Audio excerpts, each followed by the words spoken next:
She was a hard-working young woman with her eyes on the future. She was so independent. She was determined. She worked 2 jobs. But there was only one man for her. She just was so in love with him. It was her first relationship. And unfortunately, it would also be her last. Her mother found the body. After that, I don't remember anything. It was so heartbreaking. But is her death a random act of senseless violence? That has always been a high crime area. The investigation will reveal a deadly deception. Some people are just so greedy. She was blind. She couldn't see it.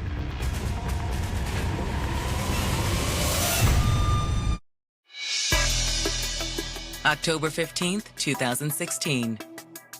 It's Saturday night in Memphis, Tennessee, a city famous for the blues. It has a very homegrown vibe to it. Isaac Hayes, B.B. King, all of the greats, including Elvis. This is a city which nurtures music. However, there's more to this city of 600,000 than Beale Street and Graceland, especially in Midtown Memphis. I've lived over in that area all of my life, and that has always been a high crime area since I was a little girl.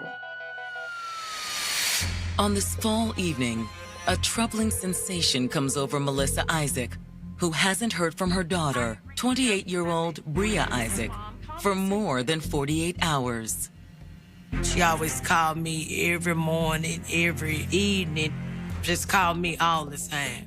And I knew something was wrong because I hadn't heard from her. When we was calling the phone was going to voicemail, and it's like unnormal for Bria.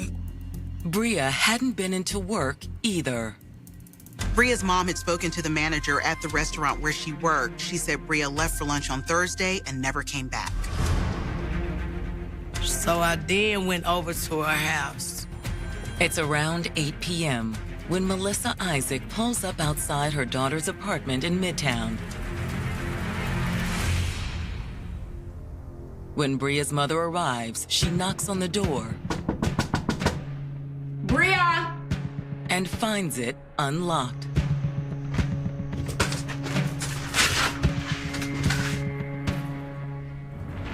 There's a couch pushed up against the door, blocking it, but Bria's mother is determined.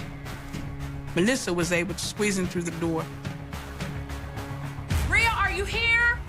The kitchen, the living room, and the bedroom are all empty. I'm pretty sure she sensed that something was off. Bria! But little will prepare Bria's mom for what she'll find inside her daughter's bathroom. Bria?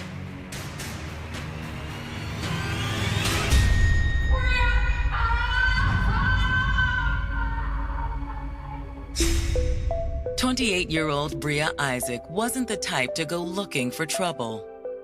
She stayed to herself mostly. She didn't drink, she didn't do drugs or anything. She was just sweet, nice, and honest, and quiet.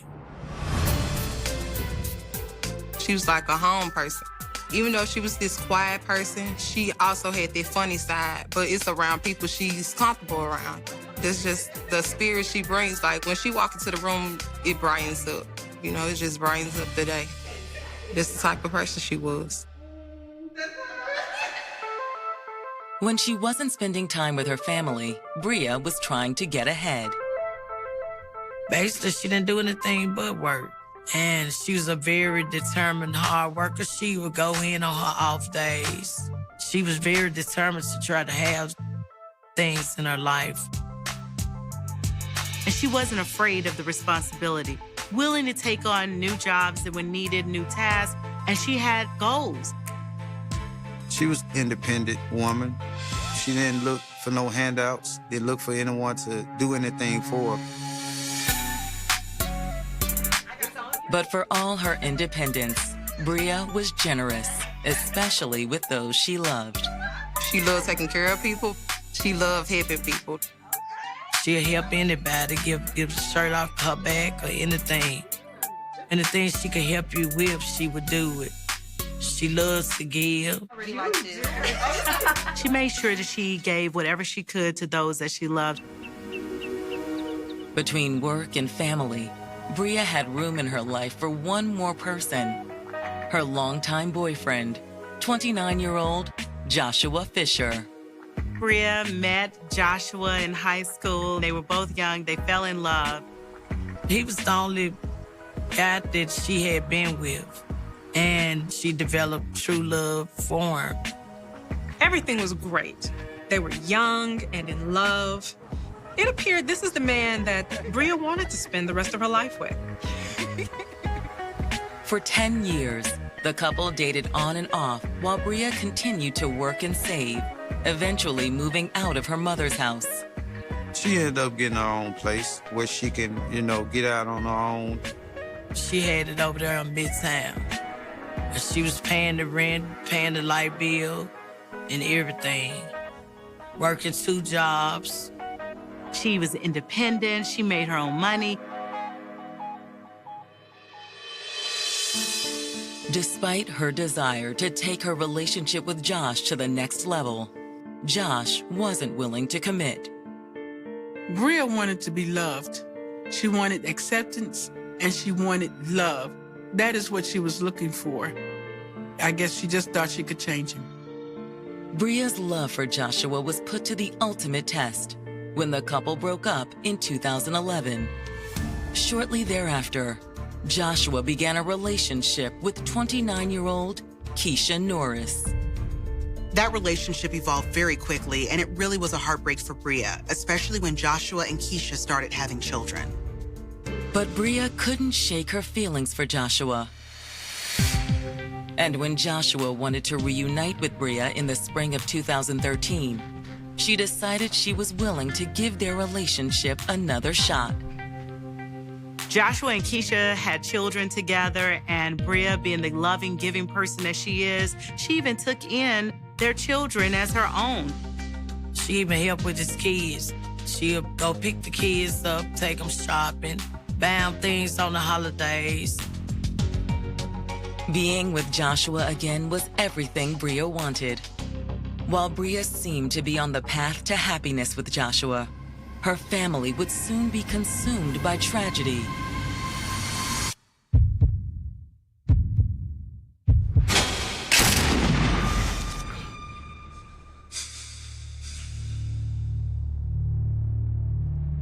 On October 15th, 2016, Bria Isaac's mother has just walked in to find a horrific scene. My baby was slumped over the bathtub. Melissa began to scream, crying out of heartbreak, crying out of the rage of discovering the death of her daughter. The screams can be heard throughout the complex, and Memphis PD receives multiple 911 calls. Memphis 911, do you need police, fire, or an ambulance? It may be an ambulance and police. A woman's on a balcony on Monroe in an apartment complex. She's yelling, "My baby's dead, my baby's dead." We need somebody over here now. Somebody upstairs is dead. Get a whole lot of people. It's something bad happening. 8-year-old Bria Isaac was working 2 jobs and keeping her eye on the future with her boyfriend, Joshua Fisher. She just was working so much, trying to have nice things. She had her own place for a while. She didn't like staying on any one period. She began to work and live her best life, and not only had goals, but also wanted to make sure that even Joshua was taken care of. But Bria's plans would never come to fruition. On Thursday, October 13th, 2016, Bria failed to return to work after her lunch break. For the next 2 days, her family were calling her, texting her, trying to find out where was Bria. Bria? And then on Saturday, Bria's mom went to her apartment, and that's where she found Bria dead in the bathtub. After that, I don't remember anything. The neighbors, they called 911 because they didn't know what was going on. We need somebody over here now. Somebody upstairs is dead. Get a whole lot of people. It's something bad happening. It was obvious to Bria's mother, Melissa, that her daughter had been murdered. Police arrive a few minutes later to a chaotic scene.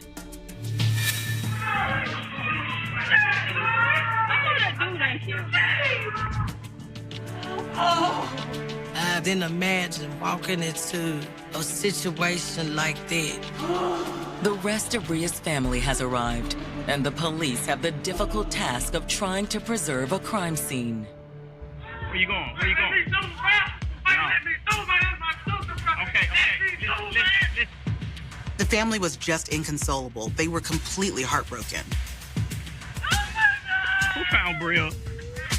Who was the one that found her? You? Mom? As first responders try to get information from Bria's grieving family, homicide detectives arrive and begin their investigation. They're trying to determine what exactly happened here. It doesn't take long for detectives to find the cause of death.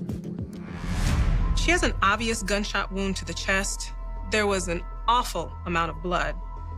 They begin to piece together how the shooting unfolded, starting with what appears to be a bullet hole in the bathroom door. We can only assume Bria was trying to run. She was trying to hide. Had Bria come home and surprised a burglar? She had just left work. On her lunch break, she set out on her uniform. After a quick look around the rest of the apartment, detectives don't believe that is the case. It did not appear to be a robbery gone wrong. There's no sign of forced entry, and all items of value seem to be undisturbed. Which leaves detectives wondering, who was chasing Bria when she ran to the bathroom and shut the door? There did not appear to be any sexual assault. She was still fully clothed. Detectives note there's a black baseball cap with a red bill on the living room floor, just outside the bathroom. The way it was laying in the middle of the floor made detectives think that it wasn't Bria's. It was oddly just left out. Could the killer have left it behind? The police have more questions and not enough answers at this stage. Hoping for some clarity, detectives turn to Bria's mother, Melissa. Ma'am, we're sorry for your loss. We're gonna need to ask a few questions to figure out what happened. We always tell the families, we're working for you. We're working for Bria now. So we have to try to maintain our wits, and we get the family members to tell us whatever we can. It was real hard. They was telling me that my daughter was gone. I know this is difficult, but is there anything you can tell us? Detectives begin by asking if Bria was dating anyone. Well, there's Joshua Fisher. They'd been off and on for years. Was she seeing anyone else? Maybe someone new in the picture. No. According to Bria's mom, Joshua was the only man in her daughter's life. She hadn't been with no other man but him. But had there been someone in Joshua's life who wanted Bria dead? Do you know if Joshua was seeing anyone else? Keisha Norris. They have children together. Melissa's answer raises a red flag for detectives. They potentially got two women fighting over the same man. Jealousy could very well be a motive. Did Bria and Keisha have a rift? Was there some level of argument that was occurring there? Was there something that occurred with the kids? Now, Bria and Keisha, did they get along? As far as I know. They were never enemies. She even helped with his kids. However, even if what Melissa tells them is true, detectives will need to rule out Keisha as a possible suspect. You have to determine your victim's relationship with everyone that comes up. First, detectives canvass Bria's apartment building, hoping one of her neighbors can give them a lead on the shooter. They asked around to find out, did anyone hear any gunshots? Did anyone see anything that looked suspicious? Did anyone scream and yell for help? For now, detectives have no luck locating eyewitnesses. The next step is to find the two people Melissa Isaac mentioned in her statement. Detectives put out an APB on Josh and Keisha, but Josh was nowhere to be found. The next day, detectives do have better luck finding Keisha Norris. But when she sits down with detectives, their suspicions are immediately raised. Bria Isaac was found murdered. Do you know anything about that? No, I can't help you. When was the last time you saw Josh? Look, I don't know anything about this. It becomes obvious to the detectives that Keisha knew more than she was letting on. But what is it that Keisha is hiding? Josh's involvement or her own? Detectives are convinced that this woman could hold the key to solving Bria's murder. Isaac's mother discovered her daughter's dead body. Detectives investigating the 28-year-old's murder have identified two persons of interest. At this time, police are still looking for Joshua Fisher, Bria's boyfriend. But they did manage to bring in Keisha Norris, who has children with Joshua. At this stage, police are trying to turn over every rock that they can. With her having a relationship with Joshua, I'm quite sure she had a wealth of information. And considering Keisha and Bria were seeing the same man, they had to rule her out as a suspect. But when detectives bring Keisha in, things hit a snag. Keisha was not very cooperative, which really made detectives question just what she knew. She was entirely within her rights, but the fact that she was uncooperative made detectives suspicious. Is Keisha hiding something, or is she merely being cautious? I'm sorry. You just need to talk to Josh. I don't have anything else to say. Well, where can we find Josh? He moves around a lot. He could be anywhere. With their interview with Keisha stalling out, detectives move on to finding Joshua Fisher. At this stage, the one name that they kept hearing during this investigation was Joshua Fisher. While the search for Josh continues, detectives receive Bria's autopsy report the following morning, and the findings confirm their suspicions about how the murder occurred. Bria had been shot twice. Once in the head, once in the chest. Execution style by a .38 caliber. Confirmation of the way Bria died only adds to the heinous nature of the crime. It was felt that she lived a little while after she was shot, but of course she didn't get any medical attention at all. Now that detectives know the caliber of the weapon used, all they need is the gun itself. It was going to take a stroke of luck to find this gun. Truthfully, it could have been anywhere. The one thing that they needed was that gun. Where was it? While detectives are still trying to locate Joshua Fisher, a look into his background reveals a disturbing pattern. The police had previously responded to Bria's apartment on numerous domestic disturbance calls. Joshua abused her. He would beat her. This revelation about Joshua comes as a surprise. None of Bria's family had mentioned any abuse. I didn't know about the abuse through the years and how many officers and stuff was called. However, none of those calls ended with Joshua in jail. A lot of times the police were called and she didn't tell the whole story or she didn't prosecute. To detectives, the question becomes, had the abuse escalated to murder? It was time for them to find this Joshua Fisher. Locating Bria's boyfriend still proves difficult. They couldn't find him. Word that detectives are looking for Joshua does eventually produce results. A tip did come in as to Joshua and his whereabouts. He's in the small rural community of Stanton, Tennessee. It's about an hour or so from where Bria lived. So the police went down and they saw Joshua. Detectives find him at a friend's house outside the tiny farming town.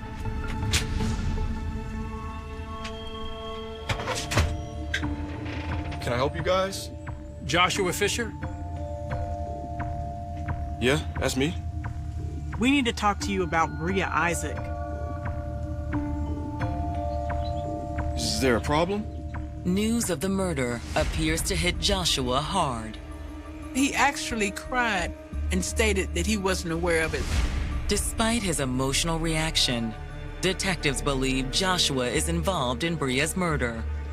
The police wanted to know, did you kill Bria Isaac? He denied it. There's quite a few incident reports that would indicate otherwise. Look, I know we had our problems. I had my problems. But I would never do that. He's an alcoholic. So when he's on alcohol, he turns into a whole nother person. And we don't listen. Everything has to go his way and only his way. He fought about everything for no reason at all. He said that they were off. They were taking a break. He and Bria weren't in a relationship at the time. Where were you on Thursday afternoon? I was here. How long have you been here? Week or so? Can your friend verify that? Yeah, I mean, yeah, at work right now, but for sure. He did state that he was there prior to the homicide, and he had been there all that time. If that's true, Joshua can't be Bria's killer. But they need proof that Joshua is lying. Detectives felt like they had their man, but there were a few things they needed to nail down. First, did Josh's alibi hold up? Where was the murder weapon? They needed to make sure their case was solid before they made an arrest. Okay, we'll be in touch. Detectives head back to Memphis. For the Isaac family, they now have the difficult task of removing Bria's belongings from her apartment. It's difficult to imagine how painful it must have been for the family to be in that space. Knowing what had transpired there and not having justice for Bria, I just can't imagine.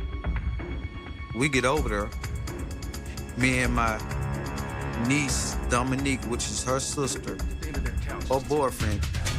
So they went over to help pack things up, help the mom out. What happens next will change the course of the investigation. As they were lifting the couch, what falls out? The gun. It was right there. Bria Isaac's mother found her dead from 2 gunshot wounds. The family believes they may have stumbled upon the murder weapon.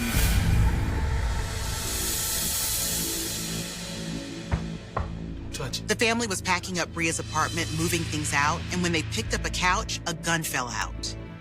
As soon as the gun fell out, we jumped back. I told nobody don't touch it. CSIs had missed it during their initial search of the crime scene. They concentrated on the immediate scene, and no one thought to check the couch. Thankfully, it was still there. And once the family members saw that gun, they called the City of Memphis Police Department. I said, I don't know if it's the murder weapon or what, but a gun just fell out this couch. Detectives rush to the scene and take the gun into evidence. It's a .38 revolver, which is the same caliber that killed Bria. The gun is submitted to the lab for testing. Thank you. While awaiting the ballistics results, they turn their attention to Joshua's alibi, that he was not in Memphis when the shooting occurred. At this point, there have been multiple stories on the news, and more information starts to come in. One tip in particular proves especially useful to detectives. Homicide. A young man contacted the police and said he had some information. He also knew Joshua Fisher. Detectives invite the man in for an interview. The guy works at a video game store that is right across the street from Bria's apartment. They know Josh because he frequents that store. Detectives are wondering, what do they have with this guy? Is it even relevant to the investigation? So what made you decide to contact us? I saw the police outside the apartment where Joshua stayed. And then I seen the murder case on the news. I saw him there last Thursday. Are you sure? Yes. He came to the store that day, and I also saw him on the balcony of the apartment. This is a huge revelation. An eyewitness who saw Josh at Bria's apartment the day she was killed. The clerk also claims that Josh was not as talkative as he normally was. The clerk noticed that there was something unusual about his behavior. It's hard to describe. He was acting kind of weird, you know? He claimed Joshua wasn't himself that day. I also brought in the security footage. Hopefully that helps. Before detectives look at the security footage, the clerk gives them one more piece of information. I saw him leave the apartment too. He got in a car with some woman. The clerk goes on to give a description of a woman that catches detectives' attention. The clerk saw Joshua get into the car with a woman that matches the description of Keisha Norris.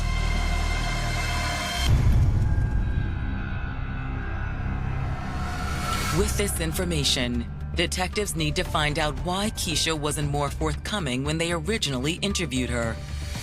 But first, they need to look at the security footage from the game store. The police see the video footage, and there he was. He had his black hat, a red bill on it. No one could miss that. The hat is an exact match for the one detectives recovered at the crime scene. And with the timestamp putting Joshua in Memphis when he claimed to be in Stanton, just like that, Joshua's alibi is in tatters. Joshua couldn't be telling the truth. With video proof and a witness that puts Joshua at the scene of the murder, detectives now need to bring Keisha Norris in for another round of questioning. And this time, they press hard for answers. We have evidence and a witness that puts Joshua at the scene as well as yourself. You picked him up that day, didn't you? Officers knew that Keisha Norris had been contacted by Joshua. He just kept blowing up my phone. He is repeatedly calling Keisha. Obviously, she isn't answering because the calls are non-stop. Keisha said she didn't answer because she and Joshua recently had their own falling out. But her phone kept ringing. After receiving repeated phone calls, some point she said enough is enough. What did he want, Keisha? Keisha finally reveals what she's been hiding. He needed a ride from Bria's apartment. Keisha picked up Joshua Fisher from Bria's apartment on the day that she was murdered. She, in essence, became the getaway driver. Memphis detectives investigating the murder of 28-year-old Bria Isaac have just made what appears to be a breakthrough in the case. Detectives have placed Bria's boyfriend, Joshua Fisher, at her apartment on the afternoon of her murder. We can guess he was trying to get out of the vicinity of that apartment. He was trying to leave that murder scene. Hoping to prove it, detectives are pressing Keisha Norris, Joshua's ex-girlfriend, and the woman who picked him up from the apartment for more information. And where was he when you got there? He was outside on the sidewalk. Unfortunately for detectives, Keisha didn't see Joshua enter or exit Bria's apartment. According to what Joshua told Keisha, Bria wasn't home. The detectives are skeptical. Did you see any blood on him? No. And was he nervous or agitated or anything like that? Not really. She says it seemed like any other day. She picked him up. She dropped him off. That's all she knew. Now, however, Keisha seems convinced that Joshua is the one who killed Bria. Why do you say that? I just know him. And you should have heard some of the stuff he would say to her. One time, Joshua told Bria that he wished she would be raped, robbed, and killed. And at another time, Joshua stated that he would shoot Bria in her head and spit on her. I just thought it was all talk. But when he gets drunk, he says things. So you think he followed through on his threat? I do. Because she was gonna leave him. She was trying to move out the apartment. No notice, no anything, just move and not let him know nothing. She tried to get away from him on several occasions, but she was not successful. So why didn't you tell us this before? I have kids with this man. I was scared of what he would do to us. I I'm sure that frightened her. She was just frightened to death. At this point, detectives have to take Keisha's word. She didn't know anything, she wasn't involved, and Joshua sucked her into this. Officers were able to rule out Keisha as a suspect. The following morning, when detectives get the ballistics report back from the crime lab, the findings confirm the revolver that fell out of the couch also killed Bria. The gun that they found and the bullets that they discovered were a match. They called back and notified the family that it was the murder weapon. Now that they have the murder weapon, can detectives prove without a shadow of a doubt that Joshua Fisher killed Bria Isaac? They needed to fingerprint the gun, see who it was registered to, and then find a way to link the gun to Joshua Fisher. In the meantime, detectives believe the statement given by Keisha Norris is enough to make an arrest. Detectives got a warrant and arrested Joshua in Stanton without incident. The family rejoices at the news Bria's killer has finally been caught. They called and said they had got him. When the family learns that the suspect is Joshua Fisher, they are devastated that it was someone they knew. They were blindsided. I don't think they had any idea that he had harmed her. I never expected for him to do something like this, to break out trust like that. There was like something you can't get over. While the family struggles to process the news, detectives sit Joshua down for questioning. I told you, I was in Stanton when Bria got shot. We know that's a lie, Joshua. Once Joshua is confronted with the evidence against him, he realizes that his back is up against the wall. Joshua cracked under the pressure. Did you kill Bria Isaac? It was an accident.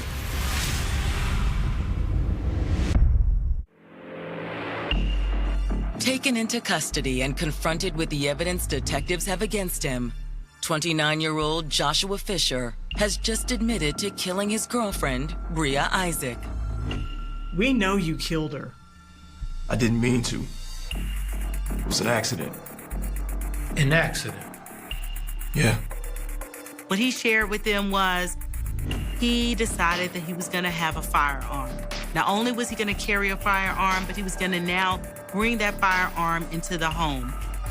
Joshua kept the gun hidden in the apartment, but Bria found it. Joshua's story was that they were tussling over the gun and the gun went off. It just went off? Yeah. And you ran. Yeah.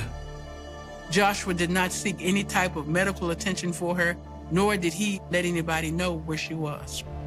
What Joshua said is he became scared. He didn't want to stick around and call 911. Instead, he'd called Keisha.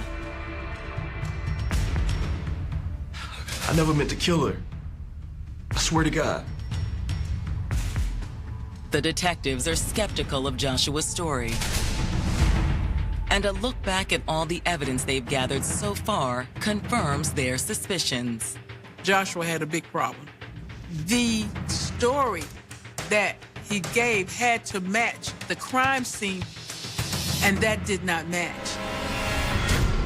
Bria Isaac was shot twice, once behind the door, and then the killer stood over her and fired a second shot. There was absolutely no way it could have happened the way that Joshua claimed. When detectives restart their interview, Josh decides it's time to stop talking. I prefer that I have a lawyer around for the... Okay, for that. Okay. But do you have a problem? So do you mind if we still go ahead and take the statement? You just want a lawyer for the video? For the rest of it. Okay, so you don't want to talk about anything else? Yeah, yeah. Okay, well, you have the right to absolutely do that. Joshua Fisher is formally charged with the murder of Bria Isaac. On September 17th, 2018, he stands trial. And Bria's family packs the courtroom. We wanted justice. And my family, we are very close. All of us was there every single day because we wanted justice. There wasn't no doubt in my mind. We did it. I knew we did it. According to the prosecution, Bria's murder was the culmination of almost a decade of horrible abuse at the hands of Joshua Fisher. The prosecutor's theory was that this girl had been relentlessly stalked and harassed and abused, and Joshua was just a predator who took advantage of Bria. And not only took advantage of her, but took her life. The prosecution theorizes on the afternoon of October 13th, 2016, she'd finally said enough. The prosecution believed that Joshua waited around the neighborhood that afternoon and followed Bria home on her lunch break. Why didn't you answer my calls? You dodging me? Joshua, I'm done. We're done. When he showed up at her home on her lunch break, Bria knew that it was time to leave Joshua Fisher.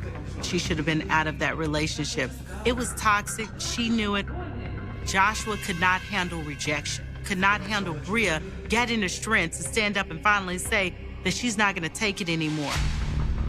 Based on the crime scene, prosecutors believe that when Joshua pulled the gun, Bria bolted for the bathroom. I can only imagine how scared she was when she was running towards that door. She opens the door and she gets in there. But it was like too late.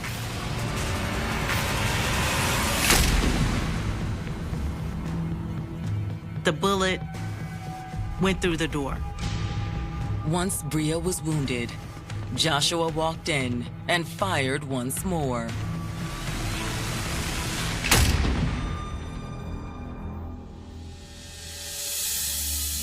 She was murdered in cold blood. He took her life because he knew she was leaving him.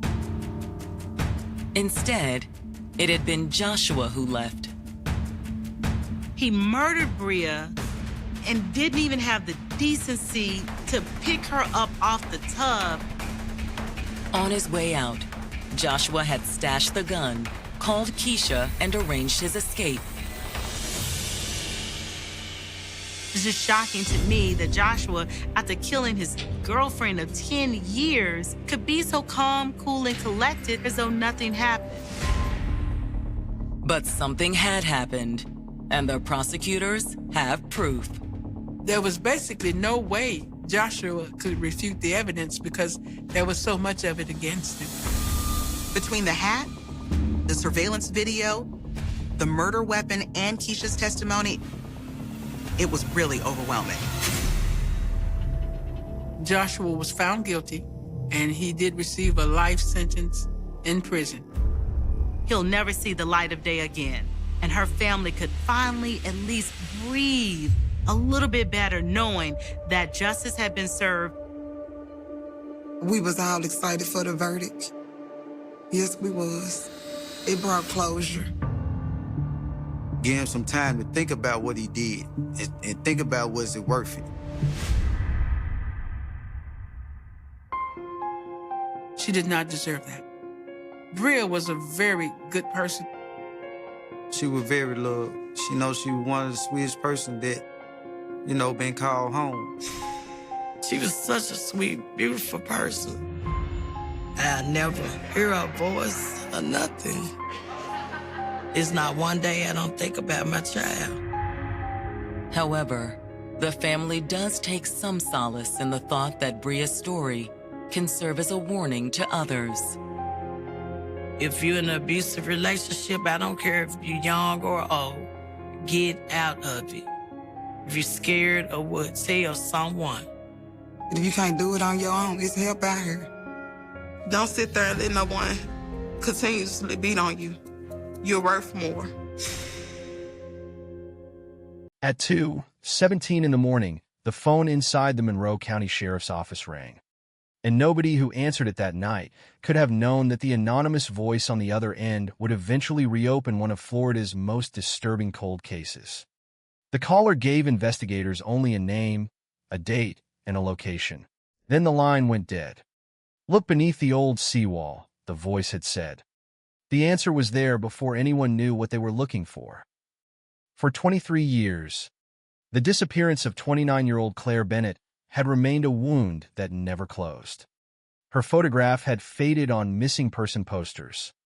Her apartment had long since been rented to strangers. The small coastal community where she had lived had changed almost beyond recognition. Businesses disappeared.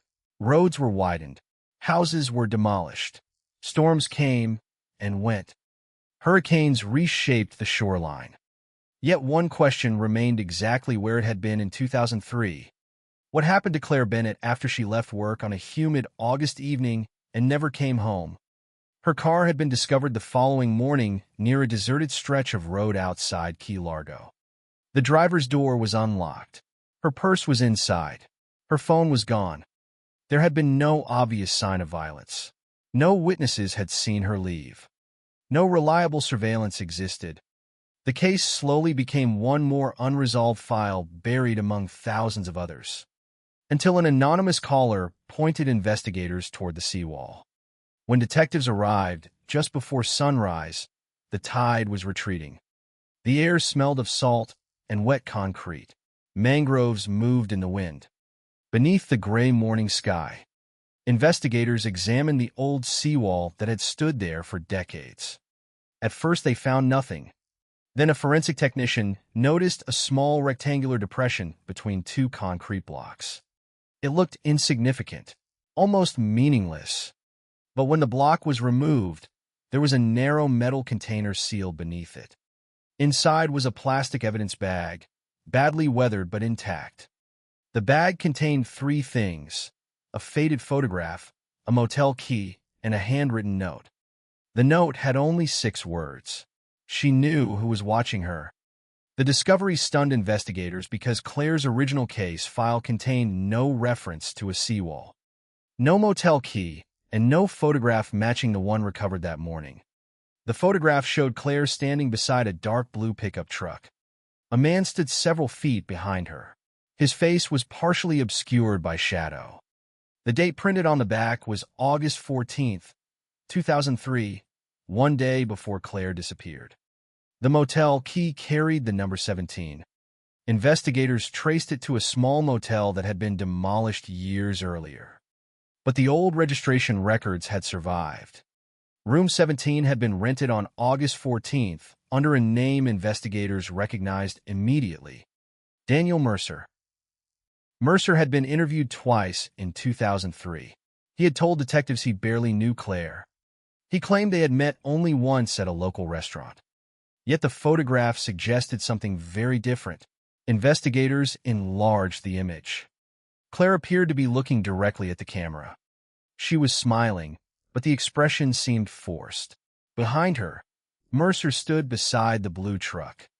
On the windshield was a small white sticker. Detectives compared it with photographs from Claire's apartment. The same sticker appeared on a photograph she had taken of a parking lot 3 days earlier.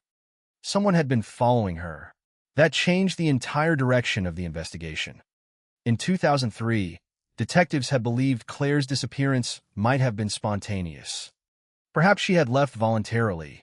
Perhaps she had met someone and decided not to return. But the hidden photograph suggested preparation, surveillance, fear, and possibly a confrontation that had begun before anyone reported her missing. Claire had worked as an accounts clerk for a marine equipment company. Her job seemed ordinary. She processed invoices, checked payments, and maintained records. But according to former colleagues, she had recently become suspicious of several transactions involving a private contractor that supplied equipment to marinas throughout southern Florida. She had told a co-worker that numbers were being changed after invoices were approved. She believed someone was moving money through shell companies. She had planned to report it. Then, 2 days before she disappeared, she stopped talking about the investigation. Her coworker later said Claire looked frightened.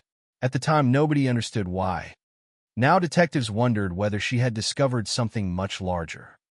The motel record showed Daniel Mercer had rented room 17 on the same night the photograph was taken. Mercer was not an employee of Claire's company. He was a private investigator. His original interview stated that he had never been hired to follow Claire. But investigators searched archived financial records and found payments made to Mercer through a security firm. The payments began 3 weeks before Claire disappeared. The company behind them had a connection to the marine contractor Claire had been investigating. Suddenly, the old case looked different. Claire may not have simply vanished. She may have been watched because she had discovered something someone desperately wanted hidden. And the anonymous caller knew where the evidence was. The first question became obvious. Who had placed the container beneath the seawall? Investigators examined the handwriting. The note was compared with Claire's known writing. The result was inconclusive, but one forensic detail immediately attracted attention. The paper had been folded around a photograph before being placed inside the container. On the back of the photograph were 3 letters, M17. Investigators initially assumed it meant Motel 17. Then a retired detective reviewing the photograph noticed something else. The license plate on the blue pickup was partially visible. He recognized the format. It was not registered to Mercer. It belonged to a man named Robert Hale. Hale had been the operations manager of the marine contractor Claire had been investigating. He had also been questioned in 2003. His statement was short. He claimed he had not seen Claire after work on August 15th. But investigators discovered that Hale's phone records placed him within several miles of the location where Claire's car was found. The old records could not establish exactly where he had been, but the timing was troubling. Hale was still alive. He was living in another state. Detectives located him after several days of searching. When they arrived at his home, he was 72 years old. He opened the door, saw the badges, and immediately asked one question. "Did you find the seawall?" The detectives froze. They had not mentioned the seawall. Hale had no way of knowing why they were there. For a moment, nobody spoke. Then Hale said quietly, "I knew this day would come." The interview lasted 6 hours. Hale admitted knowing Claire had discovered irregular financial records. He admitted that Mercer had been hired to monitor her. He denied ordering anyone to harm her. But when detectives showed him the photograph, his expression changed. He recognized the blue truck. He recognized Mercer. And he recognized Claire's location. He said the photograph had been taken the night before she disappeared. Then he revealed something even more disturbing. Claire had not been alone that night. Another person had been with her. A woman. Hale claimed he did not know her name. Detectives asked why he had never mentioned the woman in 2003. Hale said because he was afraid. Afraid of Mercer? The detective asked. Hale shook his head. Not Mercer. Then who? Hale looked down at the table. The person who paid him. The room became silent. Hale said the money had not come from the marine company. It had come from someone outside it. Someone with enough influence to make people disappear from records. He refused to give the name until prosecutors offered protection. Investigators agreed to continue the interview under controlled conditions. Hale eventually wrote a name on a sheet of paper. When detectives saw it, they recognized it immediately. It belonged to a respected Florida businessman who had never been publicly associated with Claire's disappearance. He had donated money to local charities. His name appeared on hospital wings and community foundations. He had been interviewed in 2003 as a possible witness and had publicly expressed sympathy for Claire's family. But according to Hale, he had secretly financed the surveillance operation. The businessman was still alive, and he had spent 23 years believing the hidden clue beneath the seawall would never be found. The name written on the sheet of paper remained on the table between the detectives and Robert Hale for several seconds before anyone touched it. Because everyone in that room understood what it meant, not as proof, not yet, but as a direction toward a man whose public life had been built on respectability, philanthropy, and carefully maintained distance from the disappearance of Claire Bennett. A man whose photograph had appeared in local newspapers beside hospital foundations and charity galas while Claire's family had spent more than 2 decades staring at a faded photograph of a daughter, sister, and friend who had vanished without explanation. And now Hale was telling investigators that the same man had secretly financed surveillance of Claire before she disappeared, that he had used intermediaries to keep his name away from the operation, and that the hidden container beneath the seawall had been placed there because someone involved in the case had become terrified that the truth would eventually surface. But when Detective Sarah Whitmore asked Hale why he was finally speaking after 23 years, he did not answer immediately. Instead, he stared through the interview room window toward the parking lot where two unmarked vehicles waited beneath the Florida sun, then quietly said, "Because I'm the last one who remembers where everything started." Whitmore pushed the sheet of paper toward him. "You said this man paid Mercer. Hade nodded. And you said he knew Claire was investigating the company." Another nod. Did he know she was going to disappear? Hale's eyes hardened. "That's the question I've been asking myself since 2003. The answer was not satisfying, but it was honest enough to keep the interview moving. Hale explained that in the summer of 2003, the marine equipment company was experiencing financial problems that did not appear in public reports. Money was moving through several related companies. Equipment would be purchased, insured, reported damaged, recovered, and sold again.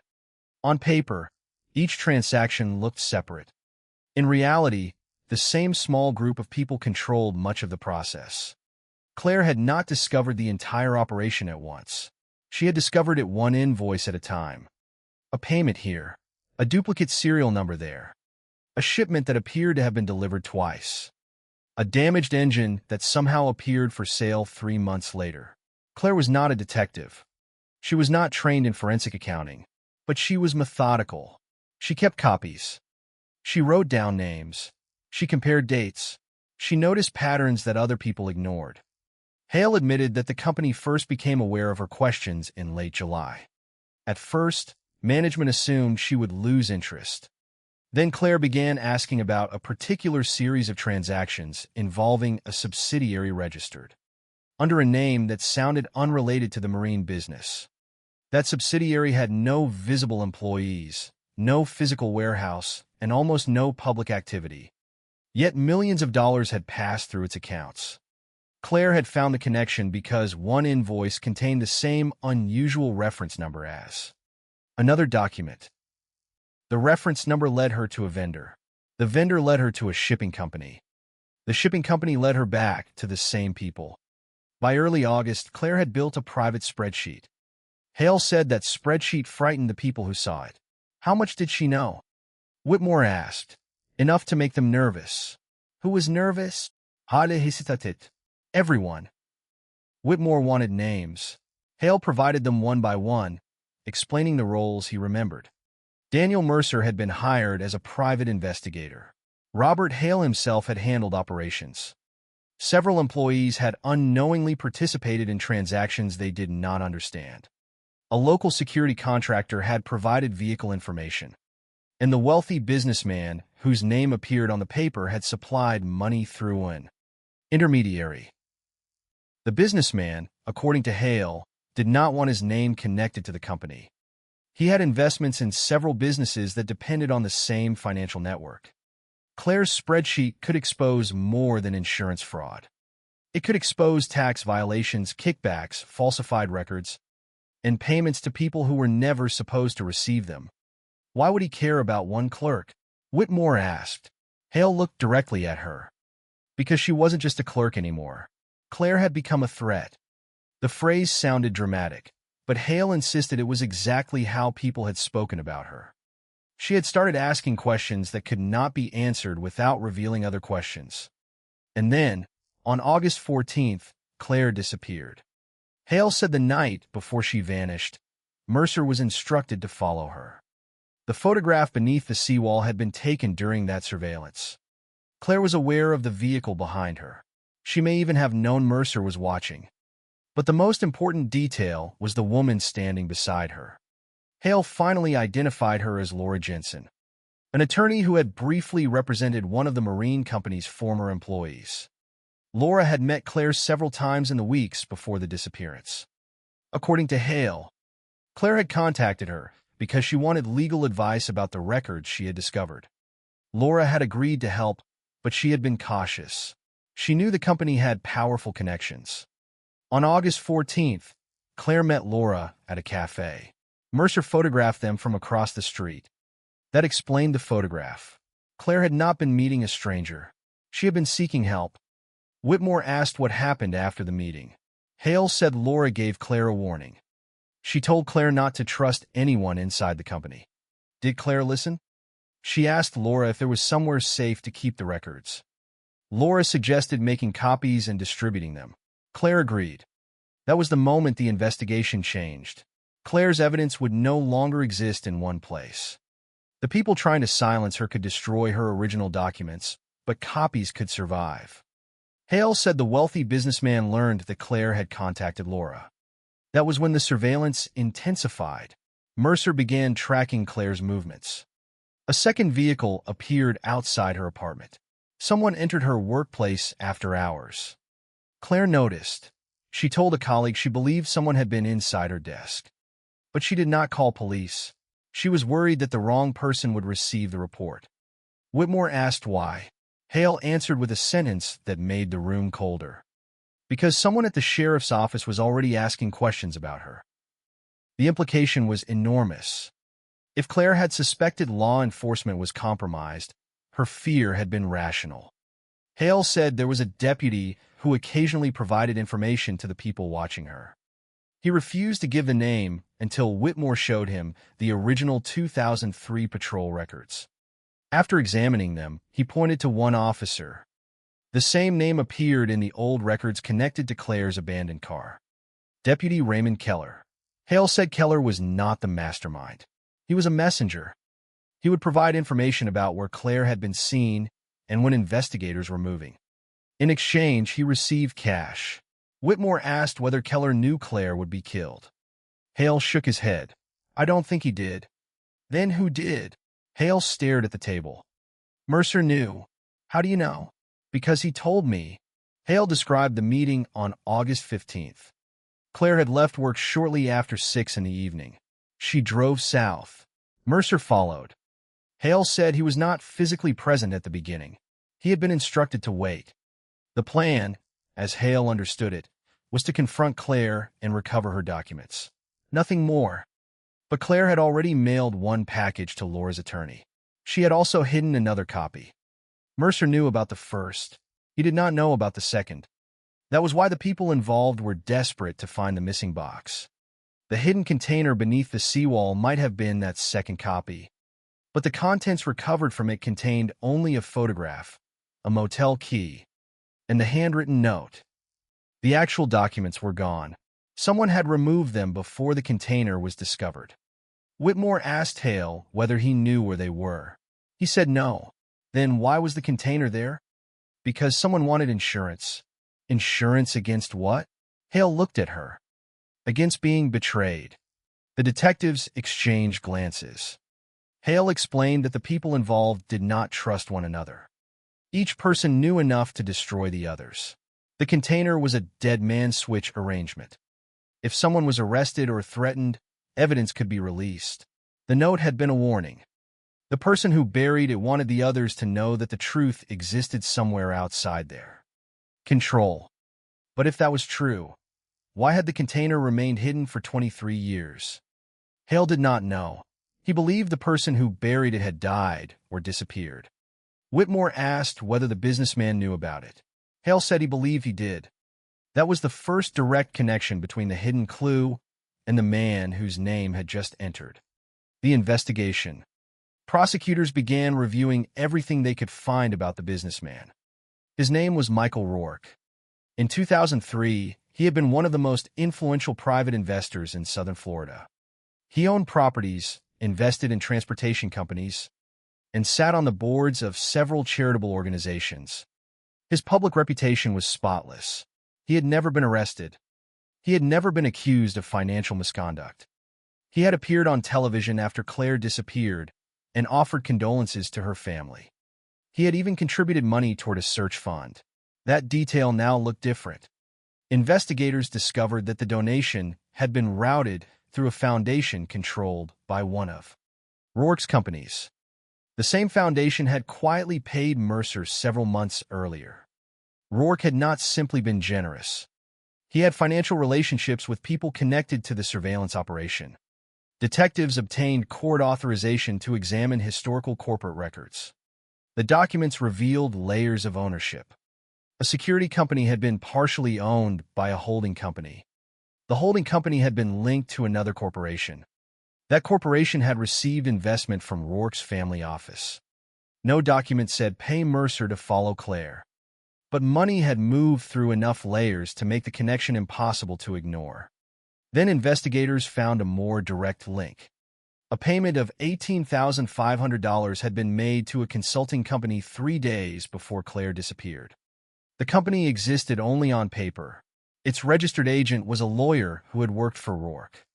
The consulting company then paid Mercer. The description on the transaction was investigative services.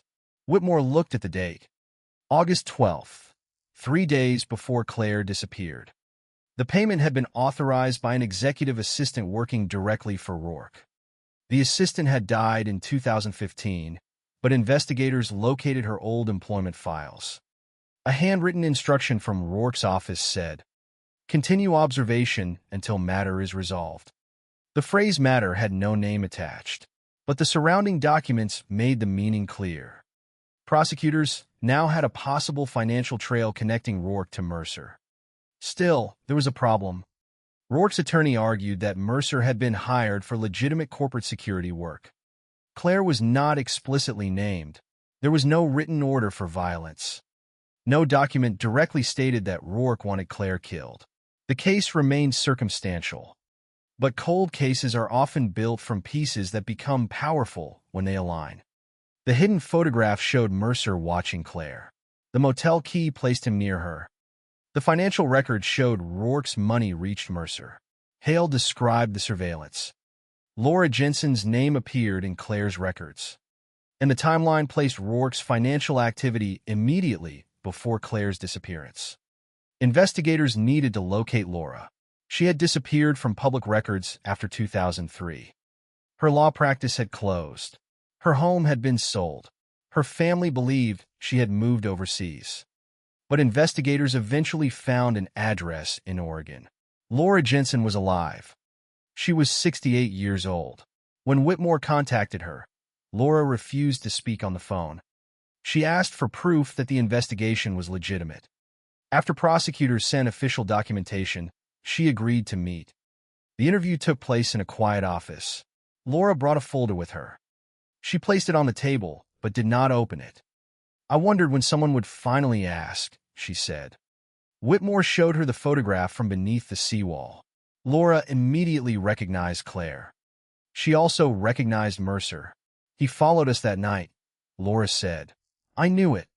"Why didn't you report him?" "Because Claire begged me not to." Laura explained that Claire believed someone inside the sheriff's office was passing information to the people following her. Claire had already seen the same vehicles outside her apartment. She feared that reporting Mercer would expose her location. Laura said Claire gave her a small packet of documents on August 14th. "What was in it?" Whitmore asked. "Names, account numbers, copies of invoices, and one page with a name circled in red." "Whose name?" Laura opened the folder. Inside was a photocopy of a financial document. At the top was a company name. Beneath it was a handwritten notation. Mr. Laura said Claire believed those initials referred to Michael Rourke. Whitmore felt the room change. Did Claire know he was involved? She suspected. "Did you tell police?" Laura shook her head. "I told one detective that she was afraid. I didn't give him the documents." "Why?" "Because I was afraid they'd disappear." Laura admitted that Claire had arranged for her to hold the packet temporarily. She had intended to send copies to federal investigators. But Claire never had the opportunity to complete the plan. On August 15th, Laura received one final message from Claire. It arrived shortly after 8 p.m. It contained only a sentence. "They're asking about the box." Laura knew immediately what she meant. The box contained the most dangerous evidence. Laura tried to call Claire. There was no answer. At 10:41 p.m., she received another message. "Don't trust anyone." That was the last communication Laura ever received from Claire. She kept the messages for years. She had never shown them to police because she feared retaliation. Whitmore asked what happened to the packet. Laura said she had hidden it. Where?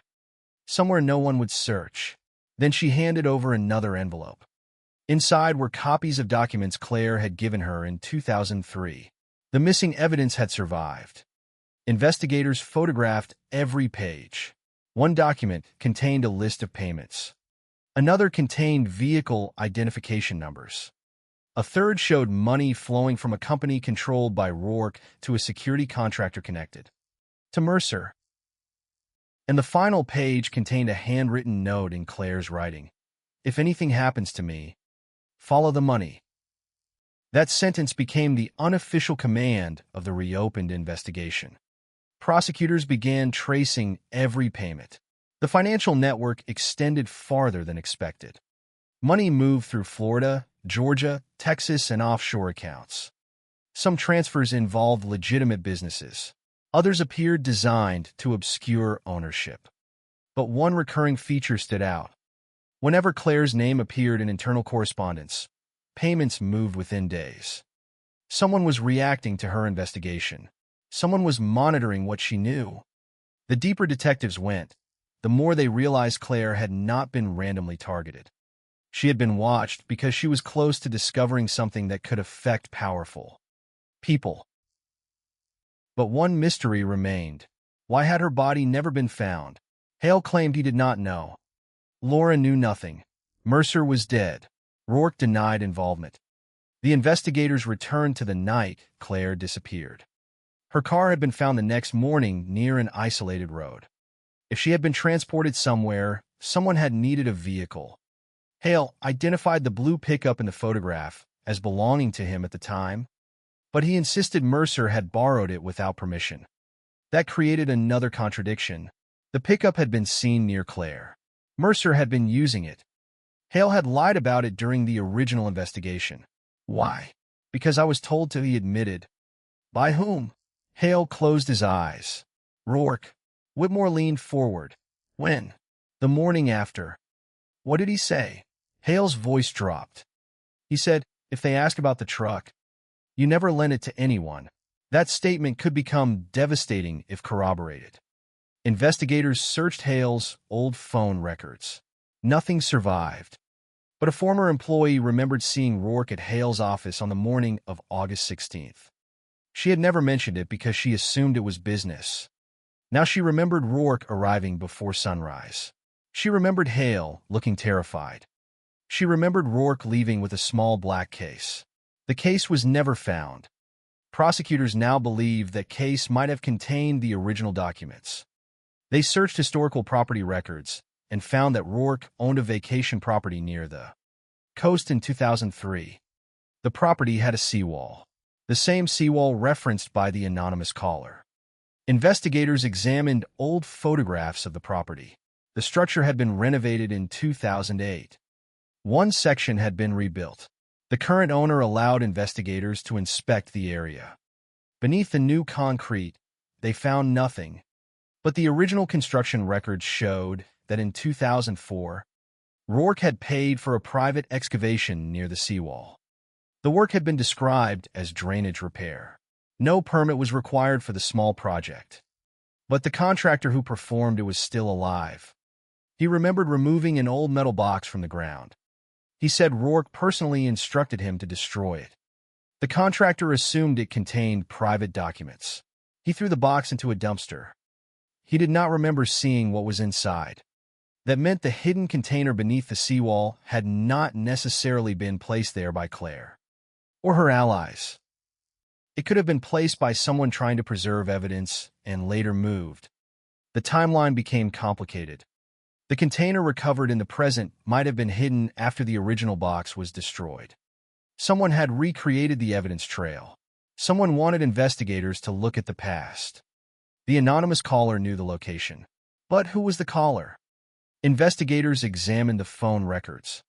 The call had come through a prepaid device activated only hours earlier. There was no subscriber information. The device had been purchased with cash at a convenience store. Surveillance footage showed a person buying it.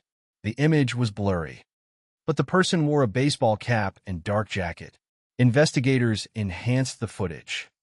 The face remained unclear. Yet the walk looked familiar. A retired detective reviewing the video thought the person might be Laura Jensen. Laura denied making the call. She said she had no reason to hide her identity if she wanted the case solved. Detectives believed her. Another possibility emerged. The caller could have been someone connected to Rourke. Someone who knew the evidence existed and wanted to force investigators toward him without exposing themselves. The question became whether the anonymous caller was trying to help or manipulate the investigation. Then a forensic technician opened the metal container again and examined its interior under magnification. A tiny fiber was caught beneath the edge of the photograph. It was synthetic, dark blue, and unlike the paper and plastic around it. The laboratory compared it with fibers from known materials associated with Mercer. The result was inconclusive. But when investigators searched photographs of the blue pickup, they noticed the truck's interior upholstery had been replaced shortly after Claire disappeared. The replacement material was the same type of synthetic fiber. It was not proof, but it was another connection. Investigators began to believe Claire may have been transported in the pickup. If so, the truck was no longer simply a surveillance vehicle. It might have been the vehicle in which she was taken from the road. Hale finally admitted that Mercer had returned the truck early on the morning of August 16th. It had mud on the tires, the passenger seat was wet, and there had been a small dark stain on the floor. Hale had cleaned it himself. Whitmore asked why he had never told police. Because I knew they were already looking somewhere else. Where? At Claire's boyfriend. And you let them? Hale nodded. I was a coward. His confession carried the weight of 23 years. He had watched an innocent man become the center of suspicion while the people actually connected to Claire's disappearance continued their lives. Now he was trying to correct what he had helped hide.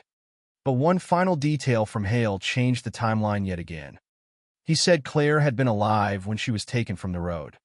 He had not witnessed the abduction, but Mercer had later told him she had been transported to a private property. Hale believed that property belonged to Michael Rourke. Investigators obtained a warrant. The property had been sold years earlier, but old architectural plans showed a concealed storage room beneath the main house. During renovation, the room had been sealed. Detectives returned with ground-penetrating radar. The scan revealed an unusual void beneath the floor. The room was inaccessible from inside the house. Investigators drilled a narrow inspection hole. The camera descended into darkness. At first, there was only concrete. Then the lens moved. Something metallic appeared beneath the dust. A rusted object sat against the wall. It looked like the remains of an old filing box. The investigators stared at the monitor. The box had been hidden for decades, and if it contained what they suspected, it could finally answer the question that had haunted Florida since 2003. Where had Claire Bennett gone after she disappeared? The excavation began before dawn. Every movement was documented. Every fragment was collected. The first item recovered was a broken plastic identification card bearing Claire's name. Then came a silver bracelet, then a piece of fabric. The room went silent. The evidence was more than enough to establish that Claire had been there. But beneath the objects was something else, wrapped in deteriorated plastic. A small notebook. The cover was damaged, but the handwriting inside was unmistakable. Claire had written the pages herself.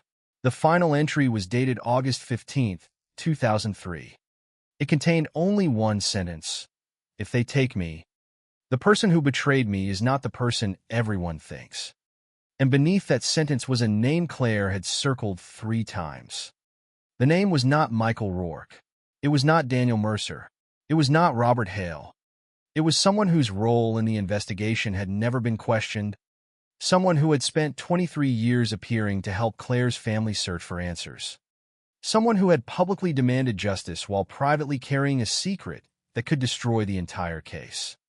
The name written beneath Claire Bennett's final sentence was the name that made Detective Sarah Whitmore stop breathing for a moment, because it belonged to someone who had never been treated as a suspect. Someone who had spent 23 years standing on the other side of the investigation. Someone who had attended memorials, spoken to reporters, criticized the original detectives, and repeatedly demanded that authorities never stop looking. And yet Claire's own handwriting now suggested that this person had betrayed her before she disappeared. And the implication was so unexpected that Whitmore refused to say the name aloud until every other piece of evidence had been secured, photographed, cataloged, and placed into separate evidence containers. Because the case had already taught investigators one brutal lesson. Assumptions could destroy evidence, reputations, and lives. And this time they would not allow emotion to decide what the facts meant. So the notebook was transported to the laboratory under armed escort. The underground room was sealed, and every person who had entered the property was documented.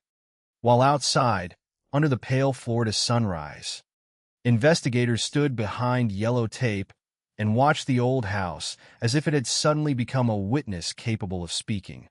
Because somewhere beneath that floor Claire Bennett had left behind a final message.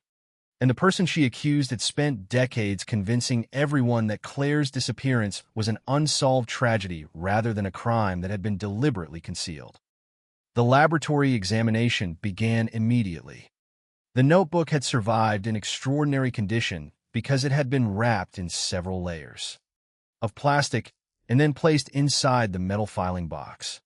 Water had entered the room over the years, but the notebook itself remained readable. The first pages contained notes about insurance transactions, names of companies, dates, amounts, and vehicle identification numbers. Several entries matched documents already recovered from Laura Jensen. Then came a series of pages written during the final week of Claire's life. Her handwriting changed. The letters became smaller. Sentences became shorter. Some words were underlined repeatedly. On August 11th, Claire wrote that someone had entered her desk. On August 12th, she wrote that a file had disappeared from the office. On August 13th, she wrote that a person she trusted had warned her to stop asking questions. On August 14th, she wrote that she had met Laura and given her copies. Then came August 15th. The final page contained the sentence investigators already knew. If they take me, the person who betrayed me is not the person everyone thinks. Beneath it was a name circled 3 times. That name was David Bennett, Claire's older brother. For several seconds, the room was completely silent. Whitmore had spoken with David twice during the reopened investigation. He had been cooperative. He had provided photographs. He had helped identify Claire's belongings. He had given interviews describing the pain of losing his sister. He had been one of the people publicly criticizing the original investigation. He had even helped establish a small family fund to keep Claire's case visible. If Claire had written his name, then either David had betrayed her, or Claire had believed he had betrayed her, and those were 2 very different possibilities. The detectives immediately reviewed everything David had told them. In 2003, David claimed Claire called him on August 15th at approximately 7:30 p.m. He said she sounded frightened. He claimed she told him she was going to meet someone and that she would call again later. According to his statement, he never heard from her again. But investigators now had Claire's telephone records. The call had occurred. The time was different. It lasted 11 minutes and 26 seconds, not the 3 minutes he remembered. More importantly, the call had been made from a location several miles away from where David said he was that evening. David had told police he was at home. The phone records placed his mobile device near the same coastal corridor where Claire's car was later found. Whitmore did not immediately accuse him. She went further back. David had also told investigators that Claire never discussed her work with him in detail. But Laura Jensen had said Claire specifically mentioned that her brother knew about the insurance documents. Another former colleague remembered Claire saying, "My brother thinks I'm getting too close." The phrase had seemed harmless in 2003. Now it carried a different meaning. The detectives pulled David's financial records. In 2003, he had been struggling financially. His construction business had accumulated debts. Several accounts were overdrawn. Then, within 6 weeks after Claire disappeared, a debt was paid in full. The payment came from a consulting company connected indirectly to Michael Rourke. The amount was $27,500. Whitmore stared at the transaction history. David had never mentioned receiving money. But the payment alone did not prove murder. It could have been legitimate. It could have been a loan. It could have been unrelated. Investigators needed to know why Rourke would pay Claire's brother. They returned to Hale. When he saw David's name, his reaction was immediate. "You found him," Hale whispered. Whitmore asked what he meant. Hale leaned backward in his chair. "I told you there was someone else. You said Rourke was the person who financed Mercer. He was. Then why is David Bennett on Claire's final page?" Hale looked at the floor. "Because David was the reason they knew what she had." The detectives waited. Hale finally explained. According to him, David had approached Rourke's network weeks before Claire disappeared. David knew Claire was investigating the insurance transactions. He knew she had copies, and he knew she had become frightened. Hale claimed David had offered information about his sister in exchange for money. Whitmore asked the question that mattered most. Did David tell them where Claire kept the evidence? Hale nodded. He told them everything. The room seemed smaller. But Hale's story contained a contradiction. If David had betrayed Claire, why had Claire written his name as though she had only recently discovered it? Why had she continued communicating with him? Why had she trusted him enough to call him on the night she disappeared? Hale said the answer was simple. Because she didn't know at first.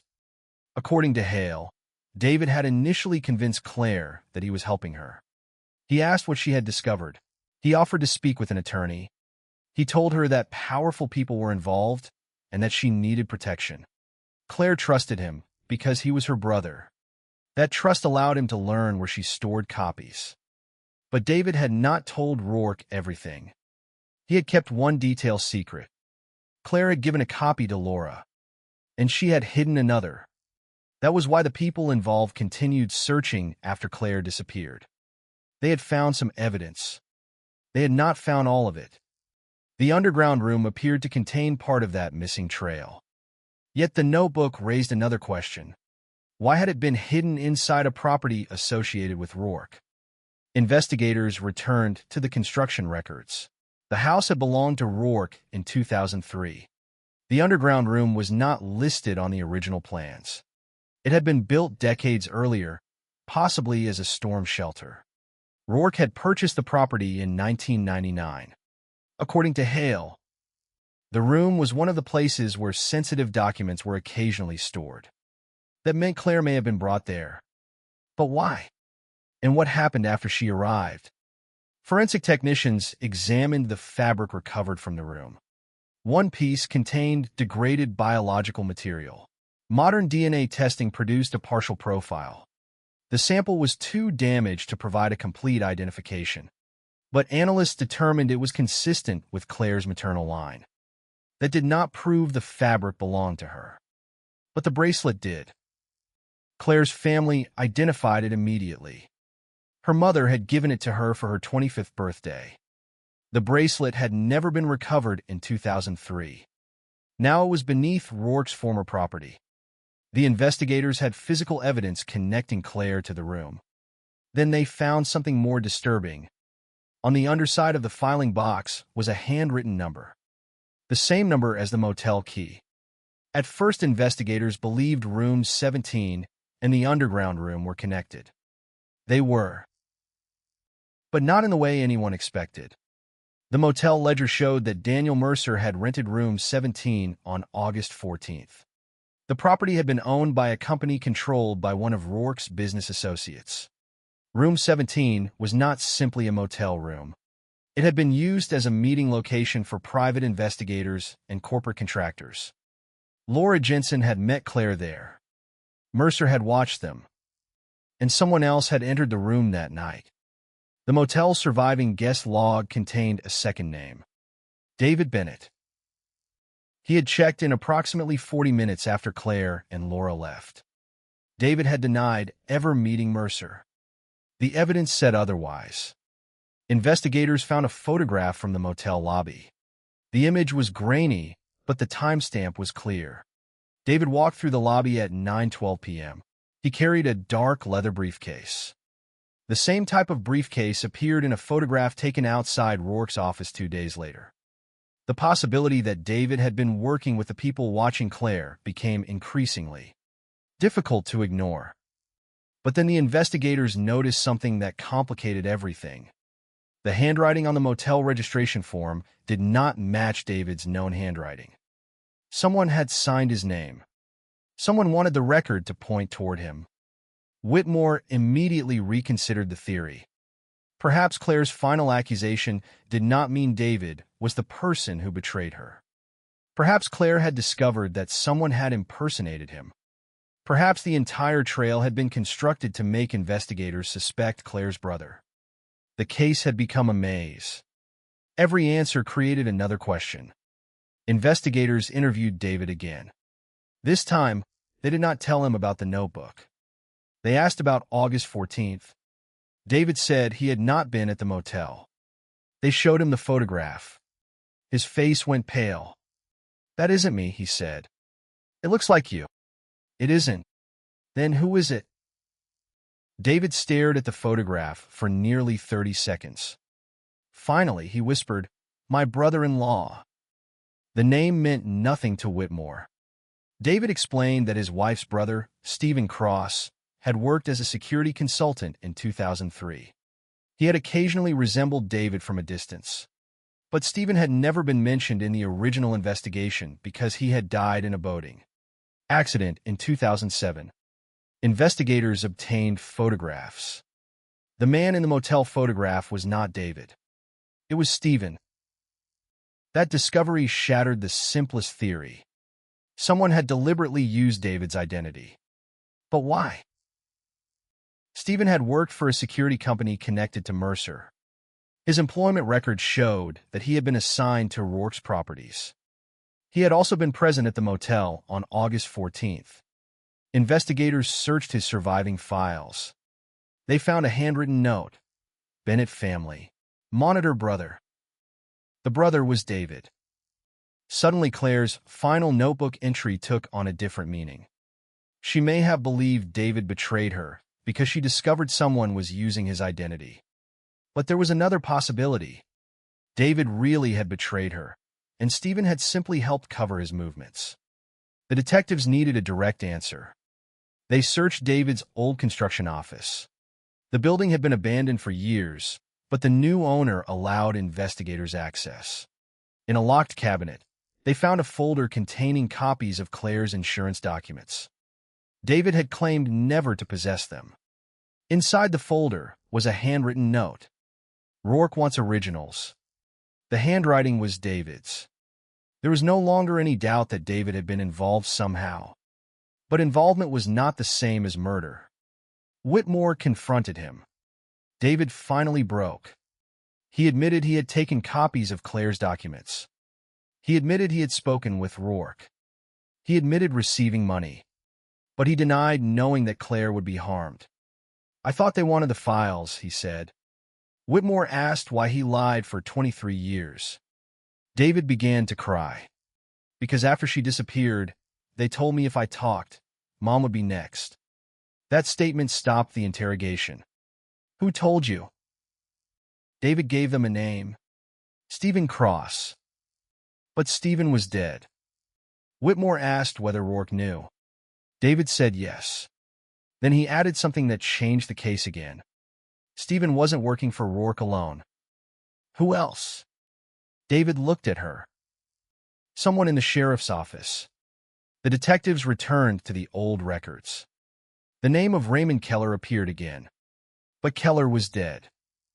They needed someone alive who had worked with him. His former partner, Michael Torres, agreed to another interview. When investigators showed him Stephen Cross's photograph, Torres immediately recognized him. He was at the car. The words were simple, but they carried enormous weight. Torres remembered seeing Stephen near Claire's vehicle shortly after the initial report. He had assumed Stephen was an employee of the security company. But Stephen had not been listed in the official scene log. Torres said he had asked Keller who the man was. Keller told me not to worry about it. Torres remembered another detail. Stephen had been holding something, a black leather briefcase. The same briefcase visible in the motel photograph. Investigators now believe Stephen had been involved from the beginning. But the most important question remained unanswered. What was inside that briefcase? They searched Stephen's surviving property records. Nothing. His family had destroyed many of his belongings after his death. But one item remained. A storage unit. The rental contract had expired shortly after his death. But the facility had retained the unit because of a legal dispute. Inside were old surveillance photographs, security reports, vehicle records, and several audio cassettes. One cassette was labeled only "To be final." Investigators transferred it to the laboratory. The recording began with static. Then a man's voice. Stephen Cross. He was speaking to someone. The second voice was distorted, but investigators could hear the conversation. You said she had the documents. She did. Then where are they? She gave copies away. How many? I don't know. A pause. Then Stephen said something that made every investigator in the room look at one another. She knows about David. The second voice answered. Then David has to deal with her. The recording ended. The identity of the second speaker could not yet be established. But the voice was familiar. Investigators ran it through an audio comparison against recorded interviews from 2003. The strongest preliminary match was Michael Rourke. The result was not legally sufficient on its own, but it gave investigators a new direction. They returned to Rourke's current residence. He had already retained attorneys. When they told him about the cassette, he denied knowing Stephen. He denied ordering surveillance. He denied knowing Claire. But when Whitmore played the recording, Rourke stopped speaking. His lawyer requested a break. Rourke looked older than he had during the first interview. Finally, he said, "That isn't my voice." Whitmore placed the motel photograph in front of him. Then the payment records. Then Claire's notebook. Then the bracelet. Rourke stared at each item. "You've been building this for 30 years, he said. Whitmore answered quietly. "No, Claire built it."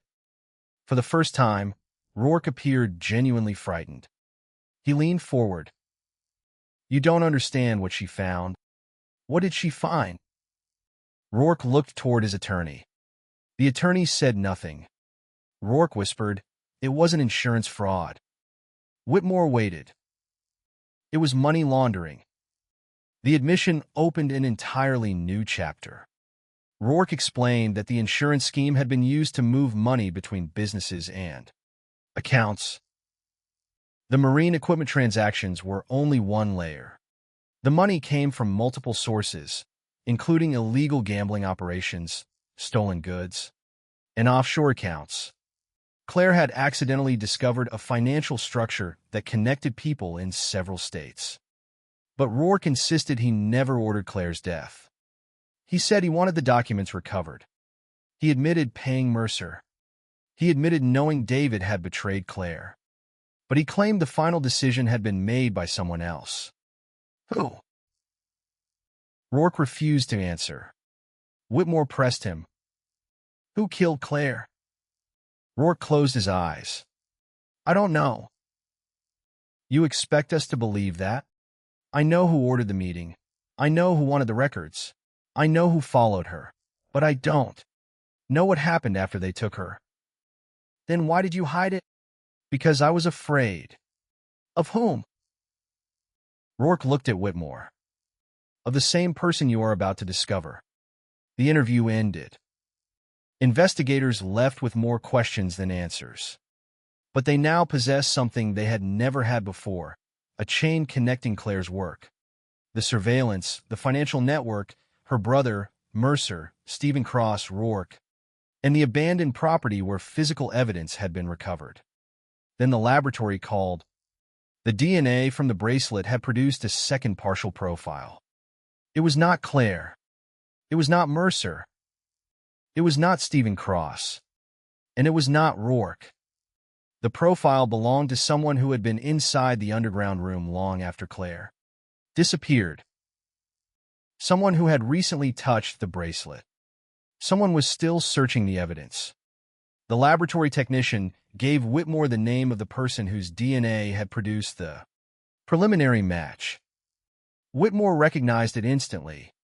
It belonged to a current member of the investigative task force. For the first time since the case reopened, Sarah Whitmore realized that the danger was no longer buried in 2003. It was standing inside her own investigation. The laboratory report arrived at 6:43 on a Monday morning, printed on 4 pages that appeared ordinary until Detective Sarah Whitmore reached the final paragraph and read the name of the person whose DNA had been detected on Claire Bennett's bracelet. She read it once, then again.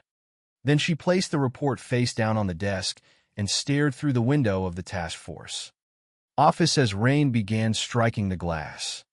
The name belonged to Detective Mark Ellis, a member of the reopened investigative team who had joined the sheriff's office 17 years after Claire disappeared and had been assigned to the cold case only 11 days earlier. Ellis had never worked the original investigation. He had no documented connection to Claire. He had no known relationship with Michael Rourke, David Bennett, Daniel Mercer, or Stephen Cross. Yet his genetic material appeared on an object that had been sealed inside a hidden room for more than 2 decades. Whitmore immediately understood that the result did not automatically mean Ellis had done anything criminal. DNA could transfer. Evidence could be contaminated. Investigators could unknowingly carry microscopic material from one location to another. But the bracelet had been recovered from a sealed environment, documented, photographed, bagged, and transported directly to the laboratory. Ellis had never entered the property before the evidence was collected. He had not handled the bracelet during the excavation. The chain of custody appeared clean. And there was something else that made the finding almost impossible to dismiss. The DNA was not merely a weak trace recovered from an exterior surface. It had been found beneath the clasp, in a protected area that would normally require direct handling. Whitmore called the laboratory supervisor. "Run it again." The supervisor answered without hesitation. "Already did. Independent analyst?" "Yes." "Same result. Same result." Whitmore leaned back in her chair. "Could it have been transferred?" There was a pause. "Technically, yes, but the location of the sample makes accidental transfer less likely." That sentence followed Whitmore throughout the day. Less likely. Not impossible. Not proof. Less likely. By noon, the entire task force had been ordered into a secure briefing room. No phones. No outside communication.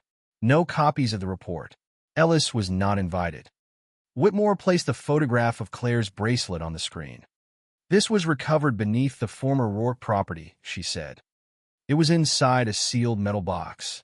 The box was inside a concealed underground room. The bracelet belonged to Claire Bennett. She paused. A DNA profile recovered from beneath the clasp matches Detective Mark Ellis. The room went silent. One investigator whispered, "How?" Nobody had an answer. Whitmore told them the laboratory had repeated the testing.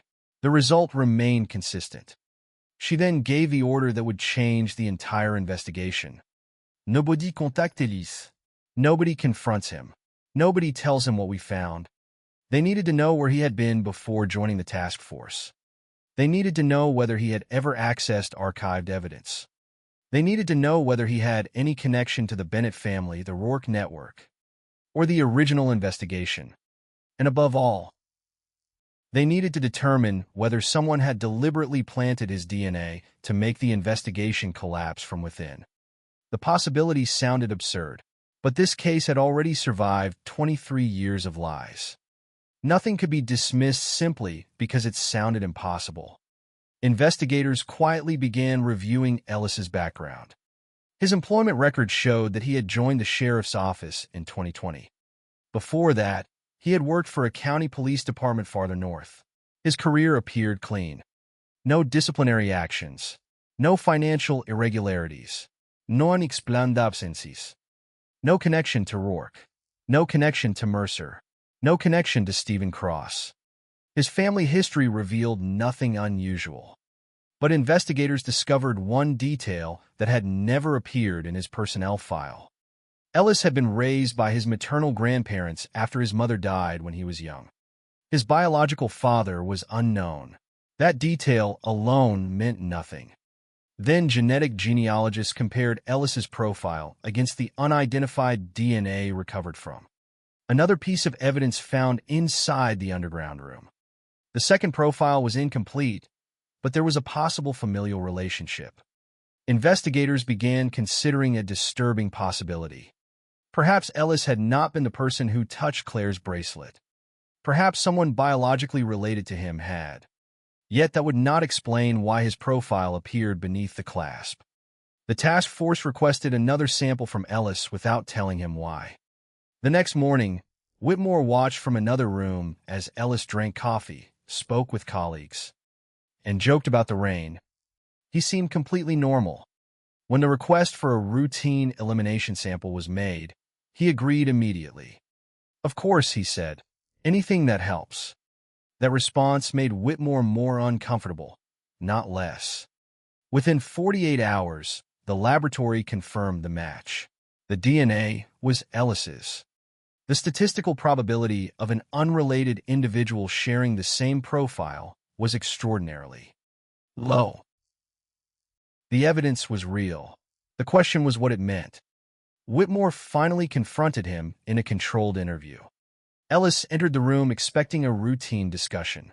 He sat down, folded his hands, and waited. Whitmore placed the photograph of the bracelet on the table. His expression changed immediately. "Where did you get that?" he asked. "From the Rourke property." Ellis looked at the bracelet for several seconds. "I have never been there." Whitmore said nothing. Then she placed the DNA report beside the photograph. Ellis read the first page. His face drained of color. "That's impossible. The laboratory says otherwise. I've never touched that bracelet." Then explained the DNA. Ellis stared at the report. "I can't." Whitmore watched him carefully. "Do you know Claire Bennett?" He shook his head. "No." "Did you know Michael Rourke?" "No." "Daniel Mercer?" "No." "Stephen Cross?" Ellis hesitated. "The name sounds familiar." "From where?" He rubbed his forehead. "I don't know." That answer triggered another line of inquiry. Investigators searched Ellis's childhood records. They found an old photograph of his mother standing outside a house in 1999. Beside her was a man whose face had been partially cut from the frame. A forensic image specialist restored the damaged section.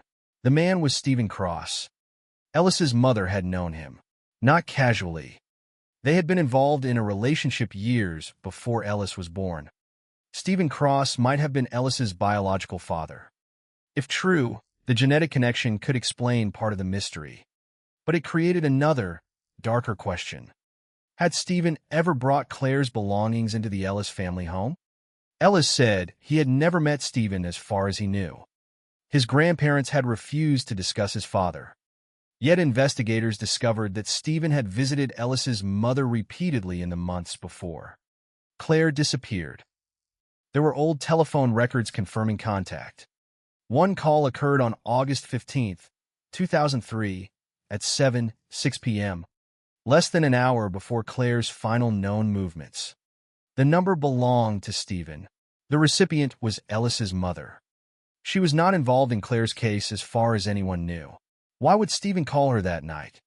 Investigators interviewed her surviving sister, who remembered something strange. After Claire disappeared, Stephen had visited the family home carrying a small cardboard box. He stayed less than 20 minutes. He told them it contained personal belongings. The sister had never looked inside. "Did you see the box again?" Whitmore asked. "No." "What happened to Stephen after that?" "He became nervous. He stopped coming around." "Did he ever mention Claire?" The woman hesitated. "Once." "What did he say?" "He said a woman had gotten into something she didn't understand." The sentence was vague, but investigators wrote it down. Then they found a photograph of Stephen's vehicle from August 16, 2003.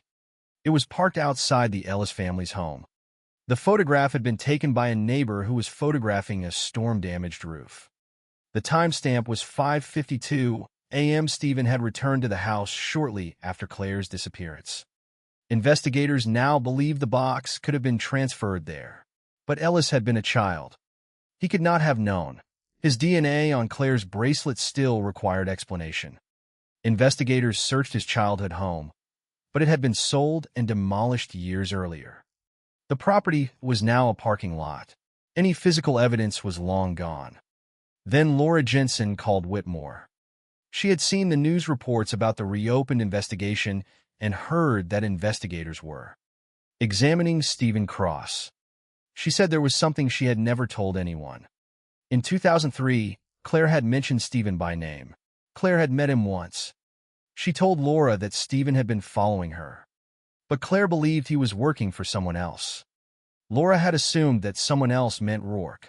Now she wondered whether Claire had meant David. Whitmore asked why Claire had been suspicious of Stephen. Laura said Claire had discovered that Stephen had accessed her workplace after hours.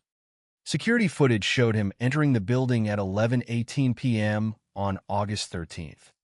He stayed for 14 minutes. He left carrying a box. The original security footage had been destroyed after 30 days. But Laura had kept a still photograph. Investigators compared the box and the photograph with the description given by Ellis's aunt. They appeared similar. The possibility that Claire's documents had passed through Stephen's hands became stronger. But the bracelet was different. If Stephen had taken it from Claire, why would Ellis's DNA be on it? The answer emerged when investigators examined another piece of evidence. A strand of hair recovered from the same metal box had mitochondrial markers consistent with Ellis's maternal family line. The hair did not belong to Claire. It belonged to someone related to Ellis through his mother. Investigators realized the box may have been stored temporarily in Ellis's childhood home. But how had Claire's bracelet reached it? There was still no direct explanation. Then David Bennett requested another meeting. He arrived without his attorney. His face looked exhausted. He told Whitmore he had lied about one more thing. On the night Claire disappeared, David had followed her. He said he wanted to warn her. He had discovered that Stephen was monitoring her and had become frightened. But when he arrived near the coastal road, he saw another vehicle already there, a dark sedan. David claimed he watched from a distance. He saw Claire speaking with Mercer. He saw Stephen. Then he saw a third man. Who? Whitmore asked. David shook his head. I never saw his face. What did he do? He opened the passenger door of the pickup. Then, Claire got inside. David said he did not know whether she entered voluntarily. He believed she was frightened. He said she looked toward the road as though she were searching for someone. Then the pickup drove away. David followed but lost sight of it. Whitmore asked why he had never told investigators. He said because he had already taken money from Rourke and feared admitting that he had been involved. He thought Claire would eventually return. When she did not, he panicked. I thought if I stayed quiet, nobody would know I had betrayed her. Whitmore asked whether he knew where the pickup went. David gave them an address. It was not Rourke's property. It was an abandoned marina approximately 40 minutes away. Investigators searched the marina records. One building had been rented under a shell company connected to Stephen Cross. The lease began 4 days before Claire disappeared. It ended 2 days afterward. The building had since been demolished, but the old foundation remained. Ground-penetrating radar detected disturbed soil beneath the concrete. Investigators excavated carefully.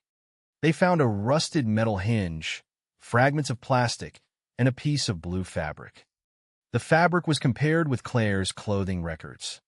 Her family identified the pattern as belonging to a jacket she owned. The discovery was devastating.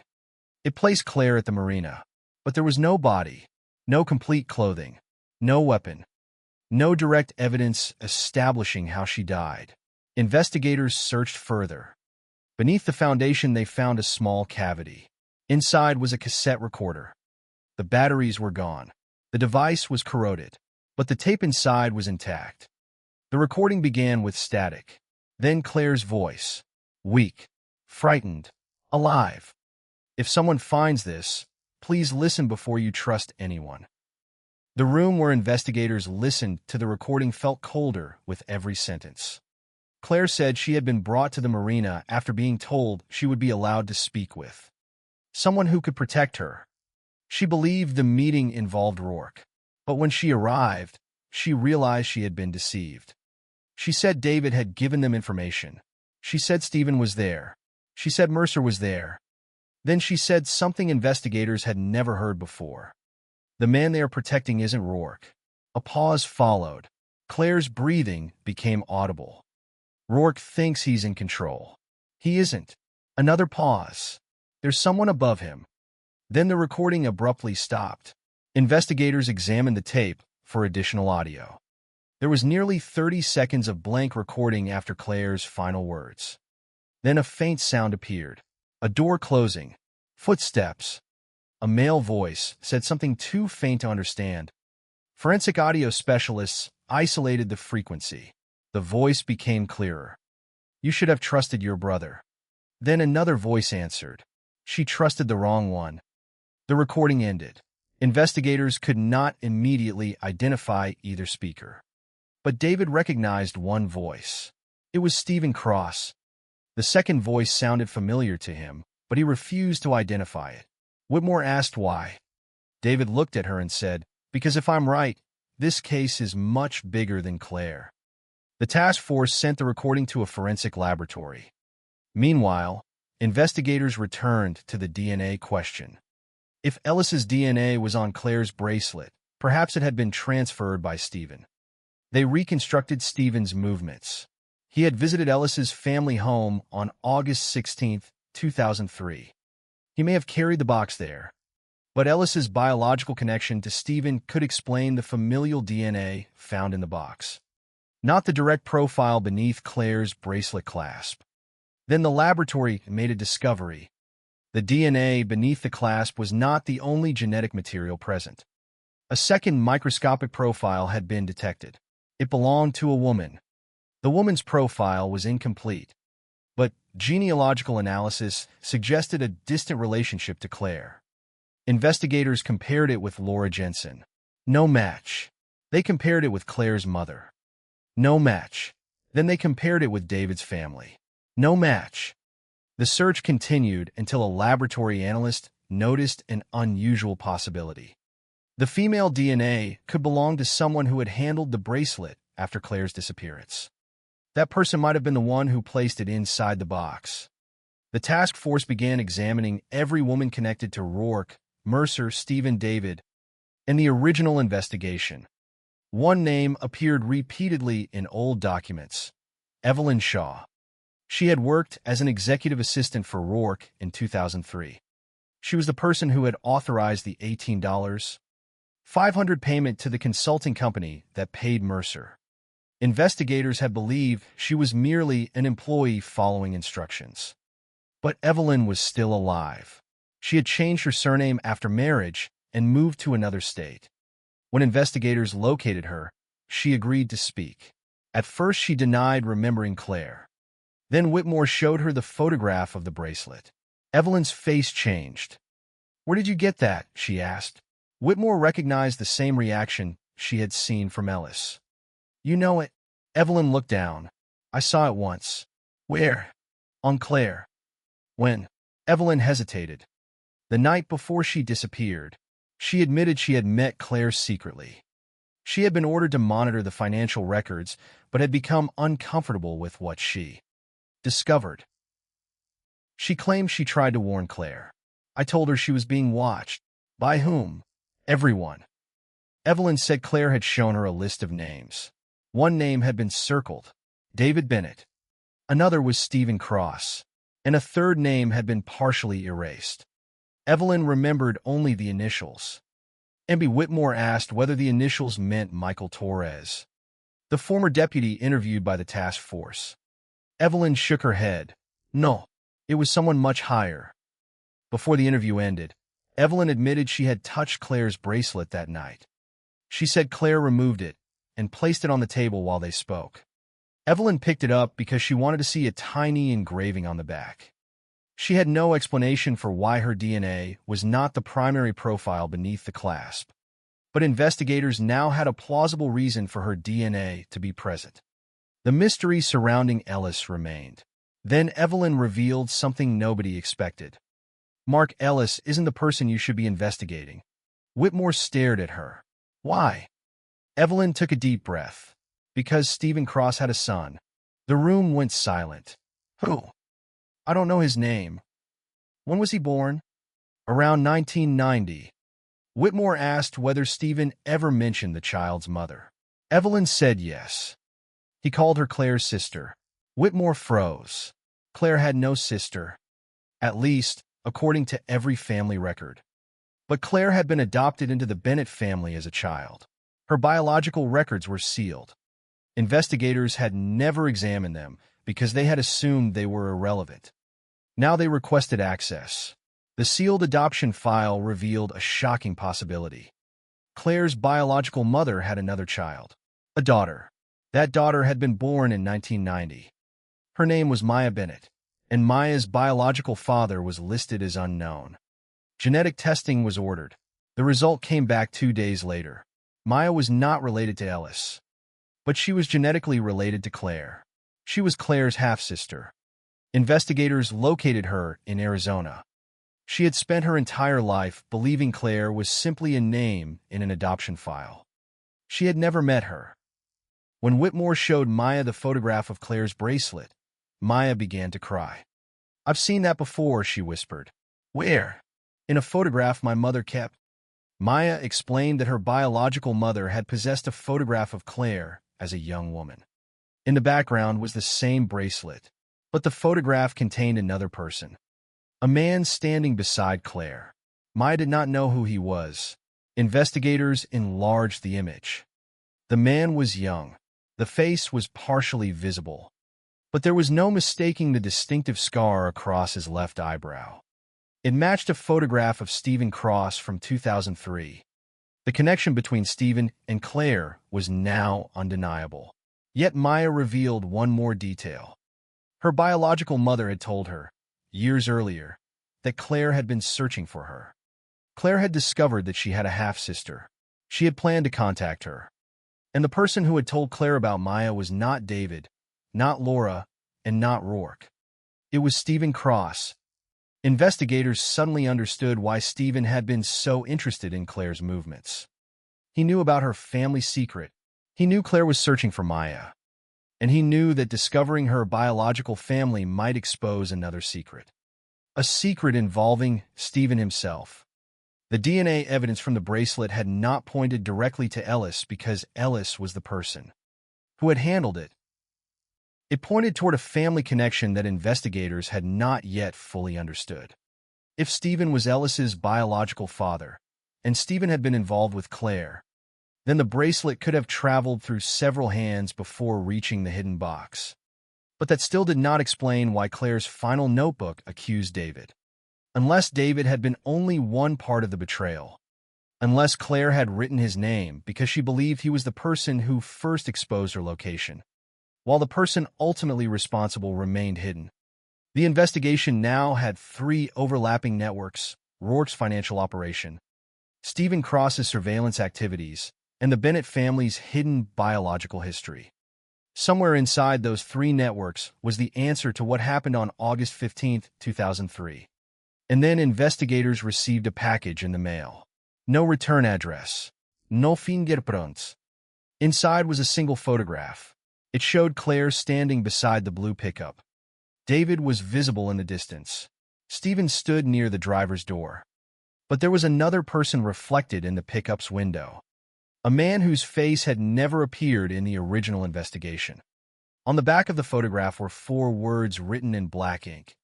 "You are looking too low." Whitmore turned the photograph over again. Beneath the message was a set of coordinates. They led not to Rourke's property, not to the marina, and not to the seawall, but to an abandoned cemetery more than 100 miles away. Investigators drove there before dawn. The cemetery was nearly empty. Fog covered the graves. A broken stone wall ran along the northern edge. The coordinates led to a grave without a readable name. Beneath the headstone was fresh soil. Someone had been there recently. Investigators dug carefully. Less than 3 feet down, they found a waterproof case. Inside was a small collection of documents, a photograph of Claire, and a cassette tape. But the final item was the one that made Whitmore's hands tremble. It was a driver's license belonging to a man who had officially died in 2001. The photograph on the license looked older than the man investigators remembered from the original records. Yet the name was familiar. It belonged to the person who had supervised the original investigation into Claire Bennett's disappearance. The detective who had told Claire's family, 23 years earlier, that there was not enough evidence to believe she had been abducted. The detective who had repeatedly insisted the case was probably a voluntary disappearance. The detective whose reports had redirected suspicion toward Claire's boyfriend. And according to the driver's license found beneath the cemetery, he had not died in 2001 at all. He had disappeared under another identity. The task force now faced the most disturbing possibility yet. Someone inside the original investigation had not merely failed to solve Claire's disappearance. Someone may have deliberately controlled the investigation from the beginning. And if that person was still alive, then the question was no longer only who took Claire Bennett in 2003. It was who had spent 23 years making sure nobody ever found her. The driver's license lay inside the evidence bag beneath the harsh fluorescent lights of the mobile command vehicle. And for several minutes nobody spoke, because the photograph printed on that license belonged to a man who had supposedly been dead for 25 years.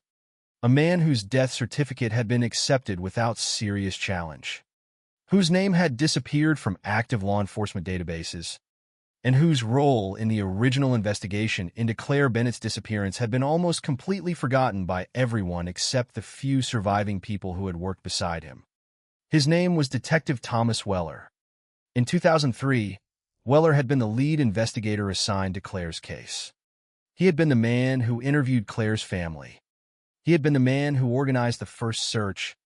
He had been the man who decided that Claire's disappearance did not initially appear to be an abduction. And he had been the detective who repeatedly focused investigators on Claire's boyfriend despite the absence of convincing evidence that the boyfriend had harmed her. According to official records, Thomas Weller had died of a heart condition in 2001, 2 years before Claire vanished. Yet the license found beneath the cemetery had been issued in another state in 2004, 3 years after his supposed death. The photograph showed an older version of the same man. The name printed on the card was different, but the date of birth was identical. Investigators immediately contacted the state's motor vehicle database. The license number was legitimate. It had been issued to a man named Thomas Warren. The photograph, however, appeared to be Weller. Someone had been living under a new identity after his supposed death. The discovery sent a shock through the task force because it meant the man who had controlled the earliest stages of Claire's investigation might have survived long enough to watch the case disappear into the archives. But survival was not proof of guilt. Whitmore needed evidence connecting Weller to the conspiracy, and the waterproof case found beneath the cemetery might contain it. The first document was an old bank statement. The account belonged to a company that no longer existed. Investigators traced its registration history and discovered that the company had been established just 6 months before Claire disappeared. Its listed director was Thomas Warren. The second document was a property deed for a rural house in northern Florida. The deed had been transferred into Warren's name in 2004. The third document was a photograph of a blue pickup parked outside a small building. On the back was written a date, August 16, 2003, the same date Claire disappeared. The photograph had been taken from a distance. The pickup was difficult to see clearly, but the license plate matched the vehicle associated with Daniel Mercer. Investigators looked at the building. It was a private storage facility. The unit number was visible. 42. They searched the facility's records. Unit 42 had been rented on August 16, 2003, using cash. The renter had signed the name Thomas Warren. Whitmore stared at the document. The name appeared again. This was no longer an isolated identity record. Someone using Weller's new identity had rented a storage unit on the exact day Claire vanished. The task force obtained the original facility maps. Unit 42 no longer existed. The building had been demolished years earlier. But old photographs showed a concrete foundation beneath the newer structure. Investigators requested permission to excavate. The owner agreed. Within hours, a forensic team began removing soil around the foundation. They found rusted metal shelving, fragments of paper, and a small plastic container.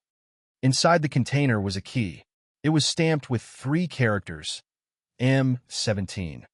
The same notation had appeared on the photograph hidden beneath the seawall. Whitmore knew they had found another piece of the same puzzle. But the key did not belong to the motel. It opened a safety deposit box at a bank that had been closed for more than a decade. The bank had been absorbed by another institution, but historical records survived. The box had been registered under the name Thomas Warren. Its last documented access occurred in 2008. Someone had continued using it for 5 years after Claire disappeared. Investigators requested the archived box contents. What they found inside was enough to change the investigation again. There were photographs, copies of financial documents, several handwritten notes, and an old audio recorder. But the most important item was a letter addressed to CB. The initials were Claire Bennett's. The letter had never been sent. It was dated August 17, 2003. Investigators read it carefully. The writer stated that Claire had been taken to the marina because the documents had already been moved. It said she was alive at the time the letter was written. The writer claimed to have tried to intervene, but had been unable to do so. Then came a sentence that made Whitmore stop. The person who arranged this believes the investigation will protect him. The writer did not identify that person, but the final line read, "He already knows which detective will handle the case." Whitmore looked at the date again, August 17th, 2 days after Claire disappeared. The letter appeared to have been written by someone who knew what had happened after she was taken. Yet there was no signature. The handwriting did not immediately match anyone known to investigators. The forensic laboratory began comparing it with documents from the case. While they waited, Whitmore reopened Weller's original investigative files. She read every report from 2003. One detail immediately stood out. Weller's first report had been filed at 2:14 p.m. on August 16th, less than 8 hours after Claire's car was found. The report stated that there were no obvious signs of forced entry, no visible blood, and no immediate evidence of foul play. But according to the current evidence photographs, the passenger side floor contained a small amount of mud that had never been documented in the written report. There was also a scratch along the inside of the driver's door. It had been photographed but never mentioned. Whitmore examined the original photograph. The scratch looked fresh. It could have been made when someone entered or exited the vehicle. Weller had seen it. Why had he ignored it? Another photograph showed a faint shoe impression near the rear tire. Again, it was never mentioned. Whitmore began reviewing Weller's notes from interviews. The pattern was unmistakable. Every time a witness mentioned a vehicle, Weller redirected the conversation toward Claire's boyfriend. Every time someone mentioned an unfamiliar man, the report described the witness as uncertain. Every lead pointing toward the marine company was classified as unverified. The investigation had not simply been unsuccessful. It had been systematically narrowed. Whitmore contacted former Detective Michael Torres, the officer who had recently admitted seeing Stephen cross near Claire's car. Torres listened to the recording of the interview and then looked at Weller's reports. "He changed the case," Torres said. "What do you mean?" "He decided what we were supposed to believe." Torres explained that on the first night, several officers believed Claire had been abducted. Her purse was still inside the car. Her keys were found beneath the driver's seat. Her phone was missing. The vehicle appeared to have been abandoned abruptly. But Weller told them not to treat the scene as an abduction until there was evidence of violence. That decision influenced everything that followed. Search teams were deployed late. Nearby businesses were not immediately contacted. Traffic camera footage was not requested until days later. Several potential witnesses were never formally interviewed. Torres said he had questioned Weller about the delay. Weller told him there was another angle that could not be discussed. What angle? Whitmore asked. Torres shook his head. I never found out. Now they might know. Weller may have already been receiving information from someone involved. Investigators traced Weller's finances from 1998 through 2004. The records revealed unexplained deposits. Most were small. Some were large. One deposit stood out. $40,000, received 6 days after Claire disappeared. The money came from an account belonging to a consulting firm connected to Rourke. Another deposit of $15,000 arrived 3 weeks later, then $22,000. The pattern continued for months. Weller had effectively been paid after the investigation began.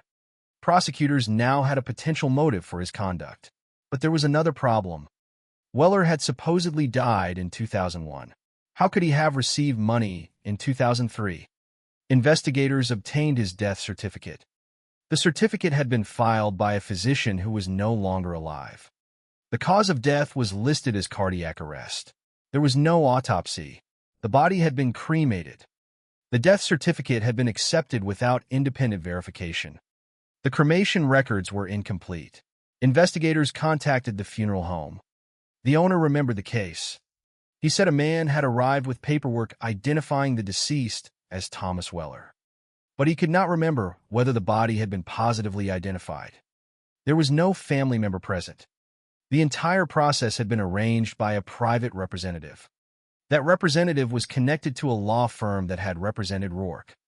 The investigators felt the ground shifting beneath them. Weller may have staged his own death to disappear before Claire's disappearance. But why would he need to vanish 2 years earlier? Unless the plan had begun long before Claire discovered the financial scheme. Unless Claire's case was only one event inside a much larger operation. The financial records suggested exactly that. Weller had been receiving unexplained payments before 2001. Some came from companies later connected to Rourke. Others came from shell corporations that investigators had never previously associated with the case. One company had been involved in maritime insurance. Another had been connected to a private security contractor. Another had no obvious business activity at all. The money formed a network. Claire had stumbled into one section of it, but Weller had apparently known about it for years. Investigators began examining Weller's family. His wife had died in 2006. His son had moved overseas. His daughter refused to speak without an attorney. Eventually, investigators learned that Weller had maintained a secret property in Georgia under the name Thomas Warren. The property was located near a lake. Search warrants were obtained. Inside the house, investigators found almost nothing. It looked abandoned. Dust covered the furniture. Old newspapers lay on the floor. But in the basement was a hidden compartment. Inside were several videotapes. One was labeled August. Another was labeled Bennett. A third contained no label. The tapes were decades old. Investigators sent them for restoration. The first tape showed surveillance footage from outside Claire's workplace. Claire appeared repeatedly. The camera followed her movements. The footage had been recorded several days before her disappearance. The second tape showed Claire leaving her apartment. The third showed her meeting Laura Jensen. The surveillance operation was extensive. Someone had been watching Claire continuously. Then the fourth tape began. It showed a dark room. A man sat at a table. His face was partially hidden, but his voice was audible. It was Thomas Weller. He was speaking to Daniel Mercer. "She knows too much," Weller said. Mercer answered, "Then why haven't you stopped her?" Weller replied, "Because if she disappears now, everyone will look at us." Mercer asked, "What about the brother?" Weller said, He's already cooperating. Investigators froze. The recording confirmed that David Bennett had been involved before Claire disappeared. But Weller then said something even more disturbing. Rourke thinks this is his operation. Mercer asked, "Isn't it?" Weller laughed. "Rourke is useful. That's all." The tape ended abruptly. Investigators restored the damaged portion. Another voice appeared. A woman. She said, "You promised she wouldn't be hurt." Weller answered, "I promised nothing." The woman asked, "What are you going to do with her?" Weller said, "Move her." Then the tape ended. The female voice was not Laura Jensen. It was not Evelyn Shaw. Audio specialists compared it with voices from surviving records. The strongest preliminary match was Evelyn Shaw. Investigators brought her back for another interview. When she heard the recording, she broke down. She admitted she had been present during one meeting with Weller and Mercer. She said she had initially joined Rourke's company believing she was assisting with legitimate corporate security. When she discovered the financial scheme, she tried to leave. Weller threatened her. He told her that if she spoke, her family would be targeted. Evelyn said she had seen Claire on August 15th. She was alive. She was frightened. Evelyn claimed she tried to help her, but Weller stopped her. "Where was Claire?" Whitmore asked. Evelyn closed her eyes. "In the back room at the marina." "Was she injured?" "Not when I saw her." "Who was with her?" "Weller, Mercer, Stephen Cross." "Anyone else?" Evelyn hesitated. "David." That confirmed the core of the conspiracy. But Evelyn still refused to identify the person who ultimately ordered Claire's disappearance. She said Weller took instructions from someone above him. Someone whose name never appeared in the records. Someone who had access to law enforcement intelligence. Whitmore asked whether it was Rourke. Evelyn shook her head. Rourke didn't give orders to Weller. Then who did? Evelyn looked at the table. A judge. The word changed everything. Investigators immediately asked for clarification. Evelyn said she did not know the judge's full name. She had only heard Weller refer to him as the judge.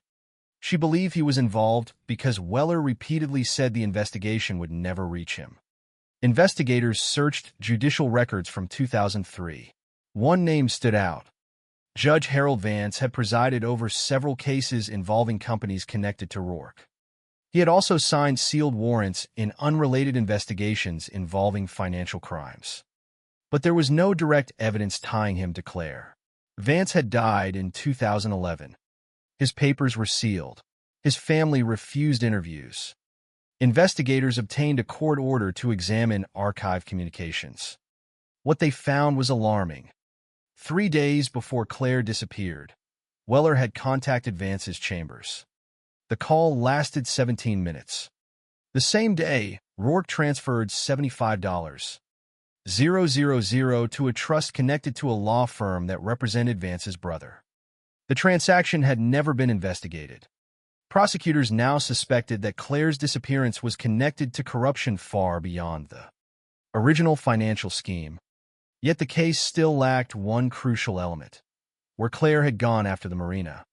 Investigators returned to the surveillance tapes.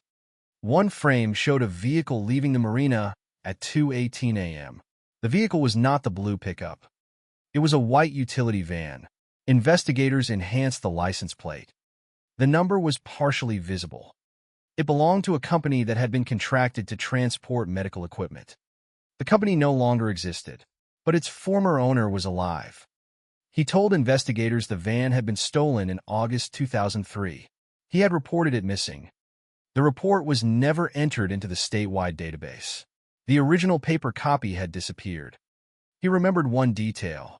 The van was recovered 3 days later near a rural property. The property belonged to Thomas Warren, Weller's false identity. Investigators searched the property records. The house had been demolished in 2014. But satellite imagery from 2003 showed a detached structure behind it.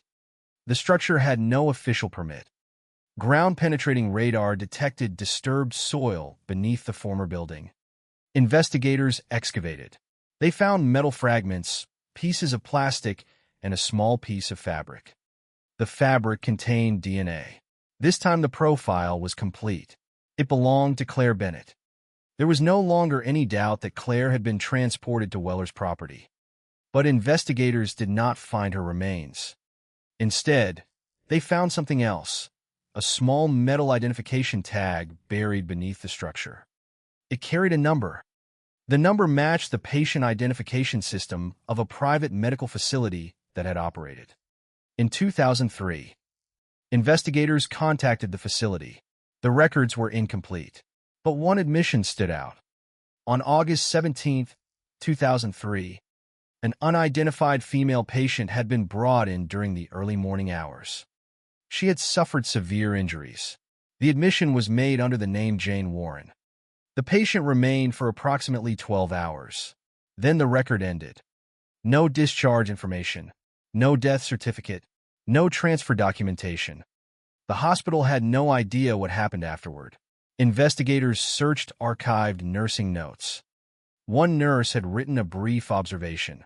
Patient repeatedly says her name is Claire. The nurse was still alive. When Whitmore found her, she remembered the case immediately.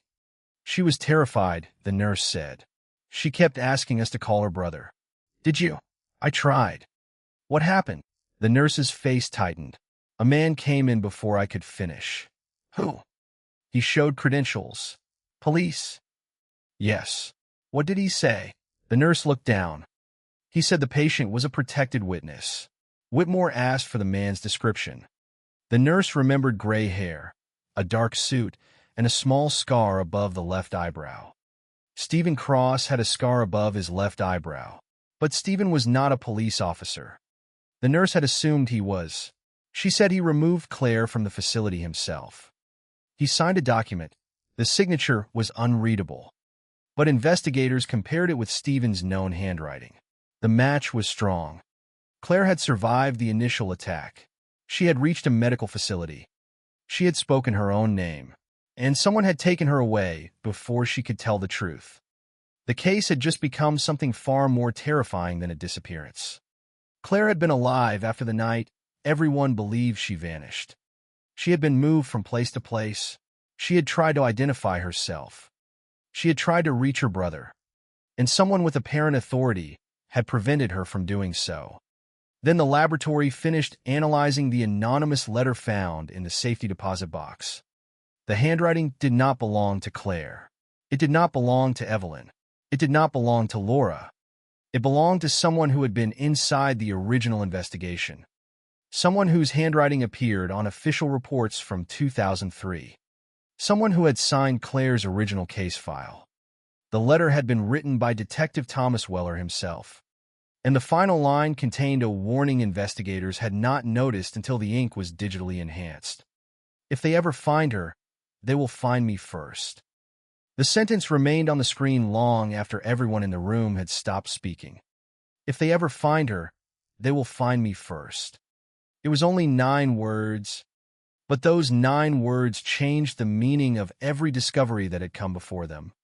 Because Thomas Weller had not written them as a confession, and he had not written them as a warning to Claire.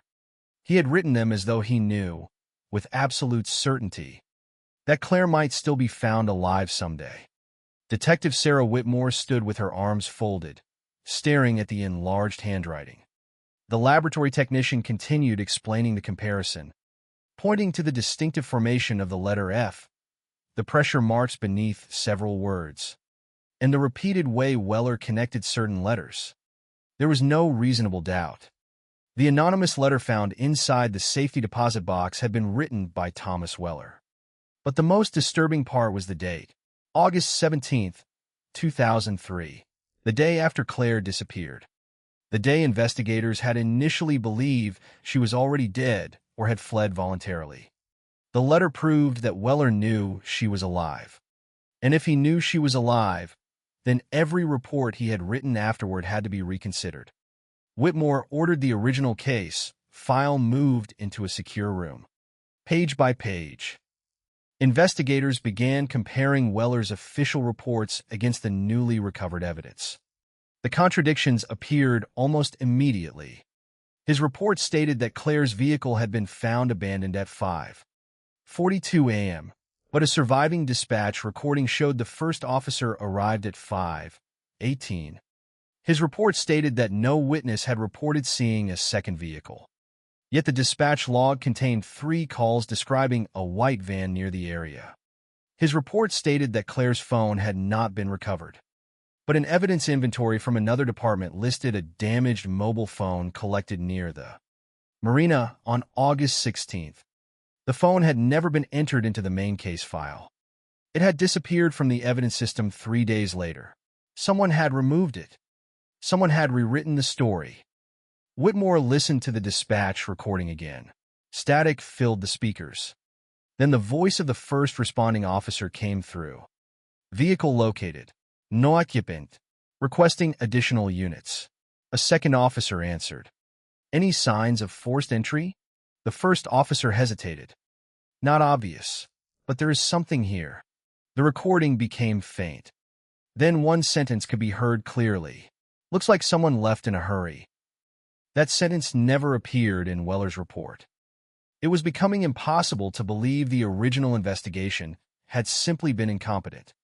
Too many pieces had been redirected. Too many records had disappeared. Too many witnesses had been discouraged. The cold case had not merely gone cold. Someone had placed it in a freezer. The next step was to determine what happened at the private medical facility. Investigators located the nurse who had treated the unidentified woman in the early hours of August 17.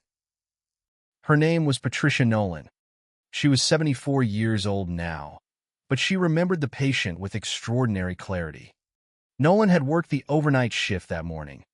She remembered a young woman brought in by 2 men. The patient had been conscious. She had a deep cut along her forehead, bruising on one arm, and difficulty breathing. She repeatedly asked for water. Then she asked for the police. She kept saying her name was Claire Bennett. Nolan told Whitmore. She said she had been kidnapped. Did she say who took her? She tried. What did she say? She said there were 4 men. Whitmore leaned forward. 4. Nolan nodded. She said one was her brother. The room went silent. She was certain. She was frightened, but yes, she said David had betrayed her. She kept saying that. That matched the notebook. But Claire had also mentioned another man. Nolan remembered him as the detective. He told her she was safe, Nolan said. He told her that nobody was going to hurt her. Was that Weller? I don't know. I had never met him before. Could you recognize him? Nolan thought for a long time. I might. Investigators showed her several photographs. When she reached Thomas Weller, she stopped. That's him. Whitmore felt a cold sensation in her chest. You're sure? Yes. Weller had personally entered the medical facility. He had taken Claire away. And the hospital records showed that the person signing her transfer papers had used the name Thomas Warren. The same identity later connected to the abandoned Florida property. The case had now established a chain stretching from the marina to the hospital, from the hospital to Weller's property, and from Weller's property to the hidden documents and recordings. But Claire's final destination remained unknown. Whitmore asked Nolan one final question. Do you remember what Claire said before she was taken? Nolan closed her eyes. She said something strange. What? She said, he thinks I don't know who his father is. Whitmore felt the room change. Whose father? I don't know. Did she name the person? No, but she kept looking toward the door. Why? Because someone was standing there. Who? Nolan shook her head. I never saw his face. Investigators returned to the family records. The statement connected directly to Stephen Cross, whose possible relationship to Mark Ellis had already raised questions. If Stephen had a son, if Claire knew about that child, and if the child's identity threatened someone, then perhaps the missing piece was not financial at all. Perhaps Claire had discovered a personal secret capable of exposing the entire network. The genealogy investigation accelerated. Claire's sealed adoption records were reopened. Maya Bennett, her biological half-sister, provided DNA and family information. Investigators traced Claire's biological mother, who had died years earlier. Her surviving medical records contained a name that appeared nowhere in the original case. Richard Vale. Richard Vale had been listed as a family acquaintance, but investigators discovered that he had worked for a private security company in the late 1990s. That company had been contracted by Rourke, and one of its employees had been Stephen Cross. Vale was dead, but his daughter, Allison Vale, was alive. When investigators contacted her, she initially refused to discuss her father. Then Whitmore showed her a photograph of Stephen Cross. Allison stared at it. "My father knew him." "How?" "I don't know." "Did your father ever mention Claire Bennett?" Allison's expression changed. "Yes." "When?" "After she disappeared." "What did he say?" "He said she wasn't dead." Whitmore leaned forward. "Did he say where she was?" Allison shook her head. "He said she had been moved." "By whom?" "He said a judge was involved." Again, Judge Harold Vance appeared. But Allison revealed something investigators had not known. Her father had kept a ledger. The ledger had disappeared after his death, but Allison remembered seeing it as a child. It contained names and payments. She remembered one phrase written beside Vance's name: protection. Investigators obtained a warrant for the family's storage unit. Inside were boxes of old documents, tax files, photographs, and a locked metal case. The case contained nothing but a small cassette tape. The tape was labeled Weller, 8/18. The recording was badly damaged, but audio specialists recovered most of it. Weller's voice appeared first. "She is alive." A second voice answered. "For how long?" "That depends." "Can she identify you?" "She can identify everyone." A pause. "What about the girl?" "She doesn't know yet." "Then make sure she never does." Whitmore stopped the recording. "The girl," she whispered. "Maya? Or someone else?" Investigators analyzed the chronology. Claire had discovered the existence of her half-sister. Stephen knew. Weller knew. The people controlling the financial network may have known. But what could Maya possibly have that threatened them? The answer came from Claire's old employment records. Before she began investigating the insurance transactions, Claire had worked with archived corporate documents. One of the files she accessed concerned a shipping company that had operated through the Gulf Coast. The company had employed temporary workers and maintained private medical records. One of those records involved a child born in 1990. The child's father was listed as unknown. The mother's name was Claire's biological mother. The child was Maya.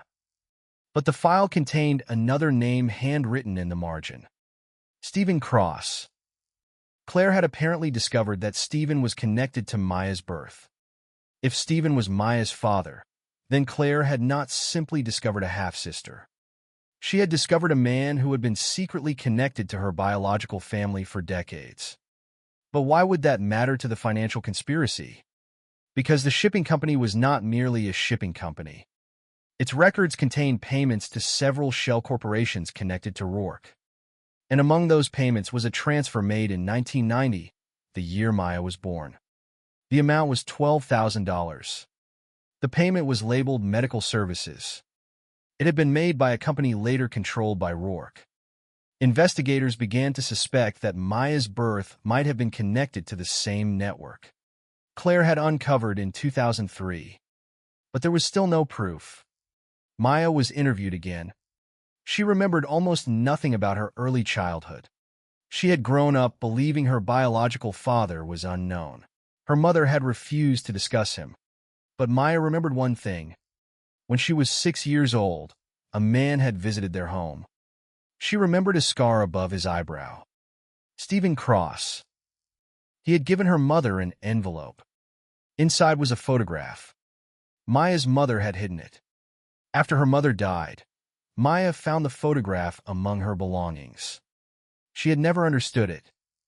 Now she gave it to investigators. The photograph showed Stephen standing beside a young Claire Bennett. But behind them was another person, Thomas Vela. Claire had been photographed with both men years before her disappearance.